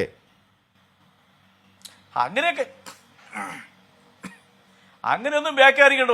ഒരു ഏതെങ്കിലും 1-2 ഉദ്യോഗസ്ഥന്റെ ഭാഗത്തു നിന്ന് നിരുത്തരവാദപരമായ നടപടി സ്വീകരിച്ചിട്ടുണ്ടെങ്കിൽ അത് കൈകാര്യം ചെയ്യാനുള്ള ശേഷിയുള്ള സർക്കാരായി ഇവിടെ ഭരിക്കുന്നത്. ഞാൻ നിങ്ങളുടെ ഉദാഹരണം പറയാം. കേരളത്തിൽ ഇതിനു മുമ്പ് എത്രയോ സർക്കാരുകൾ ഭരിച്ചു. ഏതെങ്കിലും ഒരു പോലീസ് ഉദ്യോഗസ്ഥനെ പിരിച്ചുവിട്ടിട്ടുണ്ടോ? ഷാജി എന്ന് പറയുന്ന ഒരാളെ ഉത്തരിച്ചുവിടെ, അയാളിപ്പോ ജയിലില്ല. അയാള് എന്റെ നാട്ടിൽ ഏറ്റുമാനൂർ എന്നുള്ള ചെറുപ്പക്കാരനെ അയാള് 18 കഷ്ണങ്ങളാക്കി കൊമരകത്തും കായലിലൊക്കെ തള്ളിയത്. അയാളിപ്പോ ജയിലിലാണ്. അയാളെ ഇതുവരെ ശിക്ഷയായിട്ട് പുറത്തു വന്നിട്ടില്ല. അത് കോടതി കൊടുത്ത ശിക്ഷയാ. എന്നാൽ ഈ ഗവൺമെന്റിന് കൊടുത്ത ശിക്ഷ എന്താ നിങ്ങൾക്കറിയോ? 18 പോലീസ് ഉദ്യോഗസ്ഥന്മാരെ ഈ 8 വർഷത്തിനുള്ളിൽ പിരിച്ചുവിട്ടിട്ടുണ്ടോ? ജോർജ് ജോസഫ് സാർ നിഷേധിക്കട്ടെ. 52 പേരെ പിരിച്ചുവിടാനുള്ള ലിസ്റ്റ് അവരുടെ നടപടിക്രമങ്ങൾ പൂർത്തീകരിച്ചുകൊണ്ടിരിക്കുക. ആ ആർജവമുള്ള സർക്കാർ ഇതുവരെ കേരളത്തിൽ വേറെ ഭരിച്ചിട്ടില്ല ഹാഷ്മി. അത് പിണറായി വിജയൻ സർക്കാർ ഇത് ഈ ആഭ്യന്തര വകുപ്പേ ഉള്ളൂ. നിങ്ങൾ വിമർശിക്കില്ല എല്ലാ കാര്യത്തിലും. തെറ്റിയതിലൂടെ ശിക്ഷിക്കും.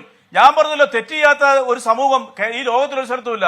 കുറ്റം പറയാനും മാത്രം നിങ്ങൾ പഠിച്ചാൽ പോരാ. ഈ ഗവൺമെന്റ് എങ്ങനെയാണ് ഇത്തരം കാര്യങ്ങൾ നടപടി സ്വീകരിക്കുന്നത് നിങ്ങൾ ആദ്യം മനസ്സിലാക്കണം. 24-ന്റെ ലേഖനം ഉണ്ടായ വിഷയത്തിൽ കേരളത്തിലെ സമൂഹം മുഴുവൻ ജനങ്ങൾ പ്രതിഷേധിച്ചു. സർക്കാർ നടപടി സ്വീകരിക്കും. നിങ്ങൾ തർക്കിക്കേണ്ട കാര്യത്തിൽ പ്രാഥമിക അന്വേഷണം മാത്രമേ നടത്തിയിട്ടുള്ളൂ.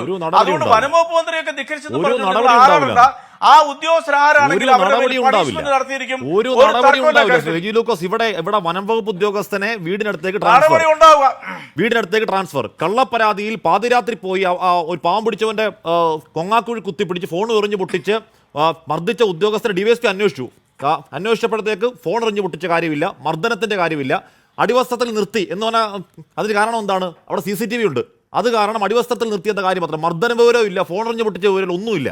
അപ്പം അങ്ങനെയുള്ള പോലീസ് ഉദ്യോഗസ്ഥരല്ലേ? അത് നമുക്ക് കാണാം, നടപടി ഉണ്ടാവുമെന്ന് കാണാം. ഞാൻ അങ്ങനെയൊക്കെ എത്താം. ശ്രീ MK ഹരിദാസ്, ഇവിടെ പോലീസ് ഒരു കാലത്തും ഒരു സ്വതന്ത്ര സേനയല്ല. അത് ഉറപ്പായും എക്സിക്യൂട്ടീവിൻ്റെ അധികാരപരിധിയിൽ സ്വതന്ത്ര സേനയാണെന്ന് വെപ്പെങ്കിലും, പക്ഷെ ഇപ്പോൾ അത് സർക്കാരിൻ്റെയും സർക്കാർ ഭരിക്കുന്ന പാർട്ടിയുടെയും ആജ്ഞാനുവർത്തികളായി മാത്രം മാറുന്ന ഒരു സേനയായി മാറിയോ? രണ്ട് ഉദാഹരണം. നേരത്തെ ഇടയ്ക്ക് ബി ഗോപാലകൃഷ്ണൻ പറഞ്ഞു, അവിടെ തലസ്ഥാനത്തെ മേയറുടെ സംഭവം. മേയർ ഈ പറയുന്ന ഡ്രൈവർ യദു പറഞ്ഞ ചേഷ്ട സത്യമാണോ കള്ളമാണോ? യദു പറയുന്നതാണോ സത്യം, മേയർ പറയുന്നതാണോ സത്യം, തിരിച്ചറിയാൻ കഴിയുന്ന ഒന്നാന്തരം തെളിവാണ് മെമ്മറി കാർഡ്. ആഴ്ച ഇത്രയായേ ഒരു മെമ്മറി കാർഡ് കണ്ടുപിടിക്കാൻ കഴിവുകെട്ടവരാണോ പോലീസ് സേന? അല്ല, മെമ്മറി കാർഡ് കണ്ടുപിടിക്കേണ്ട നിർദ്ദേശം കൊണ്ടാണെന്ന് ഞാൻ ആരോപിച്ചാലോ? MK ഹരിദാസ്, വടകരയിൽ ഒരു കാഫർ സ്ക്രീൻഷോട്ട് ഉണ്ടായി. നാട് കത്തിക്കാൻ പരുവത്തിനുണ്ടായ ഒരു വ്യാജ സ്ക്രീൻഷോട്ടാണ്. അത് കണ്ടുപിടിക്കാൻ ഈ സ്ക്രീൻഷോട്ട് ഈ വാട്സാപ്പിലേക്ക് ഇത് ഇട്ട ആൾ തന്നെ പരാതിയുമായി നടക്കുകയാണ്. ഒന്ന് കണ്ടുപിടി. ഏറ്റവും കൂടുതൽ അവിടുത്തെ കോൺഗ്രസ് നേതൃത്വം പറയുന്നു 10 വോട്ട് തടുത്തു കൂട്ടാൻ വടകരയിലെ അല്ലെങ്കിൽ കോഴിക്കോട്ടെ CPM-ന്റെ പ്രധാനപ്പെട്ട ജില്ലാ നേതാവിന്റെ പുത്രനുണ്ടാക്കി വിട്ടതാണ് ആ വെറുപ്പിന്റെ സ്ക്രീൻഷോട്ട്. പോലീസ് കണ്ടുപിടിക്കും ആരാണെന്ന്? കണ്ടുപിടിക്കില്ല. കാര്യം കണ്ടുപിടിക്കേണ്ടെന്ന് പോലീസിന്റെ നിർദ്ദേശമാണ്. ആജ്ഞാനുവർത്തികളുടെ സേനയെ അധപ്പതിച്ചോ കേരള പോലീസ്? ശ്രീ MK ഹരിദാസ്. തീർച്ചയായിട്ടും അധപ്പതിച്ചു എന്ന് മാത്രമല്ല, ഈ കേരളത്തിലെ പോലീസ് സേനയിലെ അച്ചടക്കം എന്ന് പറയുന്നതൊന്നും ഇല്ലാതെ പോയി. കാരണം 10 ദിവസം ഒരു ആഭ്യന്തര വകുപ്പിനെ അനാഥമായി വിട്ടുകൊണ്ട് ഒരു മുഖ്യമന്ത്രി അല്ലെങ്കിൽ ആഭ്യന്തര വകുപ്പ് മന്ത്രിക്ക് ടൂർ പോകേണ്ട അവസ്ഥ കേരളത്തിൽ സംജാതമായി എന്ന് പറയുമ്പോൾ എനിക്ക് വേണ്ടപ്പെട്ട വിവരാവകാശ പ്രവർത്തകരുള്ള സംസ്ഥാനത്തൊക്കെ ഇത്തരം ഒരു അവസ്ഥ ഉണ്ടോ എന്ന് ചോദിച്ചപ്പോൾ എല്ലാവരും ടൂർ പോകാറുണ്ട്. ഇത്തരത്തിലുള്ള നമ്മൾ പറയില്ലേ, അവർക്കുള്ള ജോലി ഭാരത്തിൽ നിന്നും റിലാക്സ് ചെയ്യാൻ ഫാമിലിയുമായിട്ട് ടൂർ പോകാറുണ്ട്. പക്ഷെ അവരൊന്നും ഇത്തരത്തിൽ ഒരു അക്ഷരം മിണ്ടാതെ ഒരു സുപ്രഭാതത്തിൽ പെട്ടിയെടുത്ത് ടൂർ പോയ ചരിത്രമില്ല. ഈ 10 ദിവസം ഈ മുഖ്യമന്ത്രി ഇവിടെ ഇല്ലാതെ ഇവിടുത്തെ ആഭ്യന്തര വകുപ്പ് ഭരിക്കപ്പെട്ടു എന്ന് പറയുമ്പോൾ തന്നെ ഇവിടുത്തെ ആഭ്യന്തര വകുപ്പിന് എന്ത് സുരക്ഷയാണുള്ളത് എന്നാണ് ചോദിക്കാനുള്ളത്. നോക്കൂ കാശ്മി, ഇവിടെ മദ്യവും മയക്കുമരുന്നിന്റെ ഹബ്ബായിട്ട് കേരളം മാറി. ആ മദ്യവും മയക്കുമരുന്ന് വിൽക്കുന്ന ലോബിയെ നിയന്ത്രിക്കുന്നത് ഈ ഗുണ്ടാ ഗാങ്ങുകളാണ്. അവയവ മാഫിയയെ നിയന്ത്രിക്കുന്നത് ഇവിടുത്തെ ഗുണ്ടാ ഗാങ്ങുകളാണ്. എല്ലാം കൊണ്ടും കേരളത്തിലെ നമ്മൾ പറയില്ലേ, നാഥനില്ലാത്ത അമ്പലത്തിലെ തട്ടുടുക്കാതെ പൂജ എന്നൊരു ചൊല്ലുണ്ട്.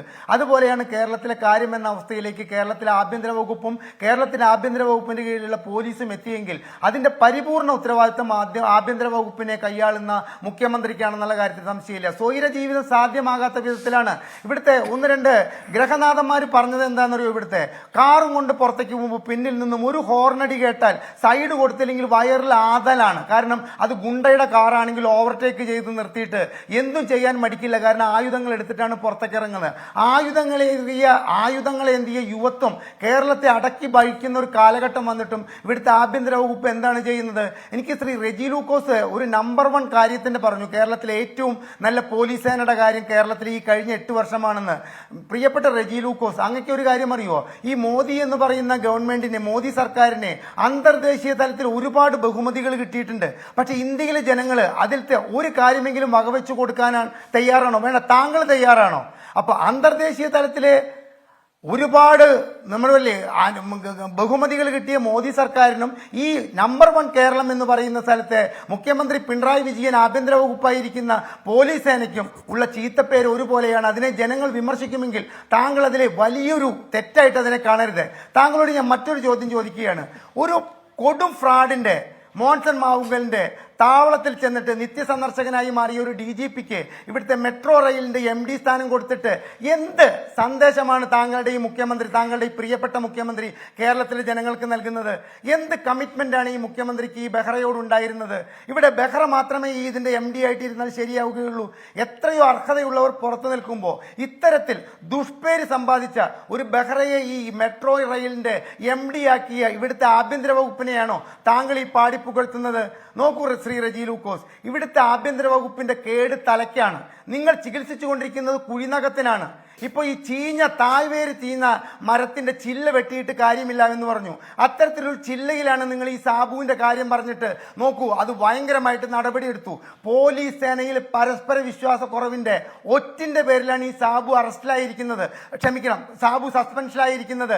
ഈ മംഗലപുരം സ്റ്റേഷനെ പറ്റിയിട്ട് ഹാഷ്മി പറഞ്ഞു, ഒരു പോലീസ് സർക്കിൾ ഇൻസ്പെക്ടർ മറ്റൊരു പോലീസ് സർക്കിൾ ഇൻസ്പെക്ടറെ അപമാനിക്കാൻ വേണ്ടി, ജോലി കളയാൻ വേണ്ടിയിട്ട് പ്രതിയെ തുറന്നുവിട്ടൊരു സ്റ്റേഷനാണ് ഈ മംഗലപുരം സ്റ്റേഷൻ. ഒരു 6 മാസങ്ങൾക്ക് മുമ്പ് നടന്നതാണ്. പോലീസ് സേന കുത്തഴിഞ്ഞ് കിടക്കുകയാണ് ശ്രീ റെജി ലൂക്കോസ്. പറയാൻ ഒരുപാട് കാര്യങ്ങളുണ്ട്, പക്ഷെ അത് ഇത്തരം ഒരു കാര്യമല്ല. നമുക്കതൊരു ഒരു 6 മണിക്കൂർ ഇങ്ങനെ നിരന്തരം വേണേ പറഞ്ഞുകൊണ്ടിരിക്കാം. ഈ കഴിഞ്ഞ ഒരു 6 മാസക്കാലത്തെ പോലും, അല്ലെങ്കിൽ പോട്ടെ കഴിഞ്ഞ 2 മാസക്കാലത്തെ കേരളത്തിൽ നടന്ന ക്രമസമാധാന പ്രശ്നങ്ങളിൽ പോലീസിന്റെ കൊടിയ വീഴ്ചകളൊക്കെ പറയാൻ ഒരു 6 മണിക്കൂറെങ്കിലും ഏറ്റവും ചുരുങ്ങി വേണം. ജോർജ് ജോസഫ്, ഇവിടെ ഈ റൂബിൻ ലാൽ എന്ന് പറയുന്ന ഞങ്ങളുടെ റിപ്പോർട്ടർ ആരാണ്? ഒരു പാമ്പുടിച്ചവൻ, 10-26 വയസ്സുകാരൻ. എന്താണ് ആദിവാസി മേഖലയിലൊക്കെ, ആദിവാസി ഊരുകളിലൊക്കെ, വീരാങ്കുടിയിലൊക്കെ എന്താണ് കുഞ്ഞുകുട്ടി പരാധീനങ്ങൾക്ക് എല്ലാവരുമായും നേർക്കുന്ന ഒരു ബന്ധമുള്ള, അവരുടെ പ്രശ്നങ്ങളിൽ സജീവമായി ഇടപെടുന്നത്. അത് റൂബിൻ മാത്രം, റൂബിൻ്റെ അച്ഛൻ സഖാവ് മണിലാൽ തൊട്ട് അങ്ങനെയാണ്. അവരുടെ ചോരയിലുള്ളതാണ് ആ സേവന ദൗത്യം. നോക്കൂ ശ്രീ ജോർജ് ജോസഫ്, ഒരു ചൊരുക്കിൻ്റെ പേരിൽ, ഒരു ഈഗോ ക്ലാഷിൻ്റെ പേരിൽ ഒരു പരമസാധു മനുഷ്യനെ പൂർണ്ണമായി തകർത്ത് കളയാൻ അധികാരത്തിൻ്റെ മാമലകൾ കൈകോർത്ത് ഒന്നായി നിൽപ്പാണ്. ആരാണ് മറുവശത്ത്? ഒരു 26-കാരൻ ഒരു മാധ്യമപ്രവർത്തകൻ ഒറ്റയ്ക്ക് നിൽക്കുന്നു. അധികാരത്തിൻ്റെ മാമലകൾ ആഭ്യന്തര വകുപ്പാകട്ടെ, വനം വകുപ്പാകട്ടെ, ഉന്നത ഉദ്യോഗസ്ഥരാവട്ടെ, കൈകോർത്ത് നശിപ്പിച്ച് നാറാണക്കല്ലാക്കി മുടിക്കാൻ വേണ്ടി ഒറ്റയ്ക്ക് നിൽപ്പാണ്. ഈ കൊടിയ ജാഗ്രതയുടെ 100 ജാഗ്രത പോരെ ശ്രീ ജോർജ് ജോസഫ്? ഈ ഗുണ്ടാപ്പടയെ ഇല്ലാതാക്കാൻ 100 ജാഗ്രത പോരെ?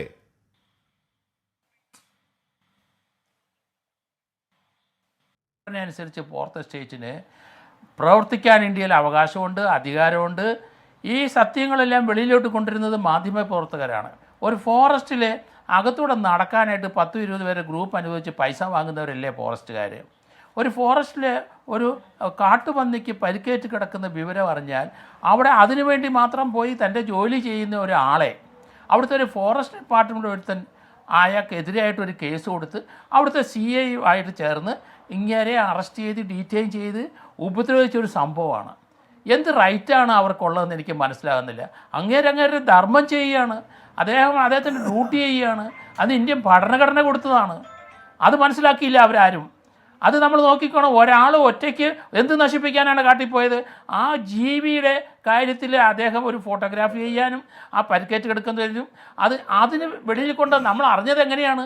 അദ്ദേഹം ഒറ്റയ്ക്ക് ആ കാട്ടിപ്പോയതുകൊണ്ടല്ലേ. നേരത്തെ ഒരു മാധ്യമപ്രവർത്തകൻ കാട്ടിൽ ഇങ്ങനെ ആനയുടെ ശല്യം കണ്ട് പാലക്കാട് ഉണ്ടായപ്പം പിന്നീട് കൂടെ വന്നൊരു ആന അദ്ദേഹത്തിനെ കൊന്ന ചരിത്രം ഈ അടുത്ത ഒരു 2 മാസത്തിനകത്താണ് അതും ഉണ്ടായത്. അപ്പോൾ ആ ഒരു കാര്യം അതേപ്പറ്റി ഞാൻ പറഞ്ഞുകൊണ്ട് ആ ക്യാമറാമാന്റെ മരണത്തിൽ, ആന ചവിട്ടിക്കൊന്ന ആ ക്യാമറാമാന്റെ മരണത്തിൽ പോലും ഈ സൈബർ ഇടത്തിൽ വെറുപ്പിന്റെ വക്താക്കൾക്ക് ആനന്ദ നൃത്തമാണ് കേട്ടോ. പോട്ടെ, അത് വേറൊരു വിഷയം. ശ്രീ ജോർജ് ജോസഫ്, അത് നിൽക്കട്ടെ. അത് തന്നെ ശ്രീ റെജി ലൂക്കോസ് പറഞ്ഞത്, വെടിവെക്കണം റെജി ലൂക്കോസ്. ഞാൻ പൂന്തറ SA ആയിരിക്കുന്ന സമയത്താണ് കമ്മൂള റേറ്റ് ഉണ്ടായപ്പം അവിടെ വെടിവെച്ചു. സിറ്റി പോലീസ് കമ്മീഷൻ ഉൾപ്പെടെ ഞങ്ങളെല്ലാവരും വെടിവെച്ച് 5 പേര് മരിച്ചിട്ടുണ്ട്. അപ്പോൾ അതുകൊണ്ട് വെടിവെക്കുന്നത് പോലീസിൻ്റെ ഒരു കടമ. കാരണം ഒരാളെ കാല് വെട്ടിയ സംഭവം നമുക്കറിയാമല്ലോ, ഈ കഴക്കൂട്ടത്തുണ്ടായ ആ കാല് വെട്ടുന്ന ഗ്രീവിയസ് ആട്ടാണ്. അയാളെ വെടിവെച്ച് കൊല്ലണ്ടേ? ഒരു പൗരൻ്റെ ജീവനും സ്വത്തിനും സംരക്ഷണം കൊടുക്കാൻ എന്തിനാണ് തോക്ക് കൊടുത്തിരിക്കുന്നത്? അത് വെടിവെക്കാൻ തന്നെ. വെടിവെക്കേണ്ടടുത്ത് വെടിവെക്കണം, എങ്കിൽ മാത്രമേ ഗുണ്ടകൾ ഒതുങ്ങുള്ളൂ എന്നാണ് ഞാൻ പറയുന്നത്. അതുപോലെ തന്നെ ഈ മുഖ്യമന്ത്രി ഏതായാലും നല്ലൊരു കാര്യം ചെയ്തു. ഞാൻ വിചാരിച്ച് സസ്പെൻഡ് ചെയ്യില്ല എന്ന്. കാരണം ഇയാൾ പാർട്ടിയുടെ ആളാണ്. ആ സാബുവിനെ ഏതായാലും മുഖ്യമന്ത്രി ഇൻസ്ട്രക്ഷൻ കൊടുത്തു, അപ്രീഷിയേറ്റ് ചെയ്യാൻ ഇമ്മീഡിയറ്റ് ആയിട്ട് ഇൻസ്ട്രക്ഷൻ. കാരണം ഒരു DGPക്ക് ഒരു സീനിയർ ഗ്രേഡിലുള്ള ഒരു DYSP ആയതുകൊണ്ട് അതൊരു DGPക്ക് സർക്കാരിൻ്റെ കൺസെൻറ്റ് വാങ്ങിച്ചേ ചെയ്യാനൊക്കെ ഉള്ളൂ. അതുകൊണ്ട് ആ 3 ലോക്കൽ പോലീസ് അംഗങ്ങളെ ആലപ്പുഴ SP സസ്പെൻഡ് ചെയ്തു.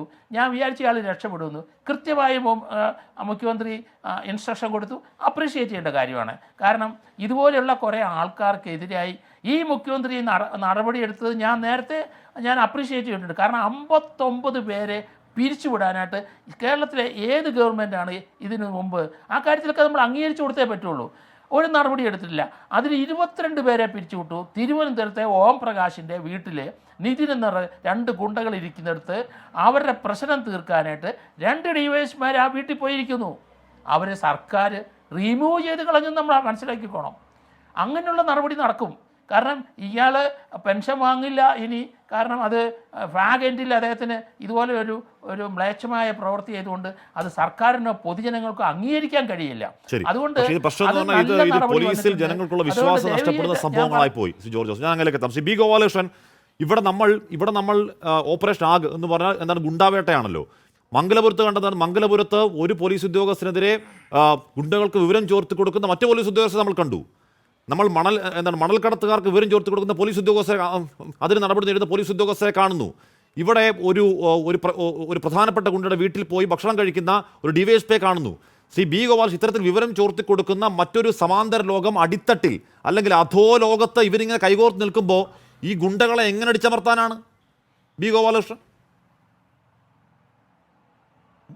ഗുണ്ടകളെ അടിച്ചമർത്തണമെങ്കിൽ അതിന് ഇച്ഛാശക്തിയുള്ള ഗവൺമെൻറ് ഉണ്ടാവണം.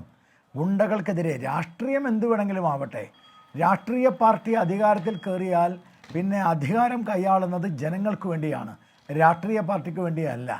ആ അധികാരം ജനങ്ങൾക്ക് നന്മയുണ്ടാവാൻ, ജനങ്ങൾക്ക് ക്രമസമാധാനമുണ്ടാവാൻ, ജനങ്ങൾക്ക് നീതി കൊടുക്കാൻ കഴിയുന്ന ഒരു ഭരണകൂടമാവണം. ആ ഭരണകൂടമാവാൻ കേരളത്തിലെ മാർക്സിസ്റ്റ് പാർട്ടിയുടെ നേതൃത്വത്തിന് കഴിയില്ല. കാരണം ബോംബുണ്ടാക്കുമ്പോൾ, ഞാൻ റെജി ലൂക്കോസിനോട് ചോദിക്കുന്ന ചോദ്യം ഇതാണ്, ബോംബുണ്ടാക്കിയപ്പോൾ സ്വയം മരിച്ചവർക്ക് സ്മാരകം പണിയുന്ന, വീരാരാധന ഉണ്ടാക്കുന്ന മാർക്സിസ്റ്റ് പാർട്ടിക്ക് എങ്ങനെയാണ് ആഭ്യന്തര വകുപ്പിനെ രാഷ്ട്രീയത്തിൽ നിന്ന് വിമുക്തമായി കേരളത്തിലെ ജനങ്ങൾക്ക് വേണ്ടി മാത്രം കൊടുക്കാൻ, അല്ലെങ്കിൽ കേരളത്തിലെ ജനങ്ങളുടെ ആ ഒരു നീതി കൊടുക്കാൻ കഴിയുമെന്ന് എനിക്ക് തോന്നുന്നില്ല.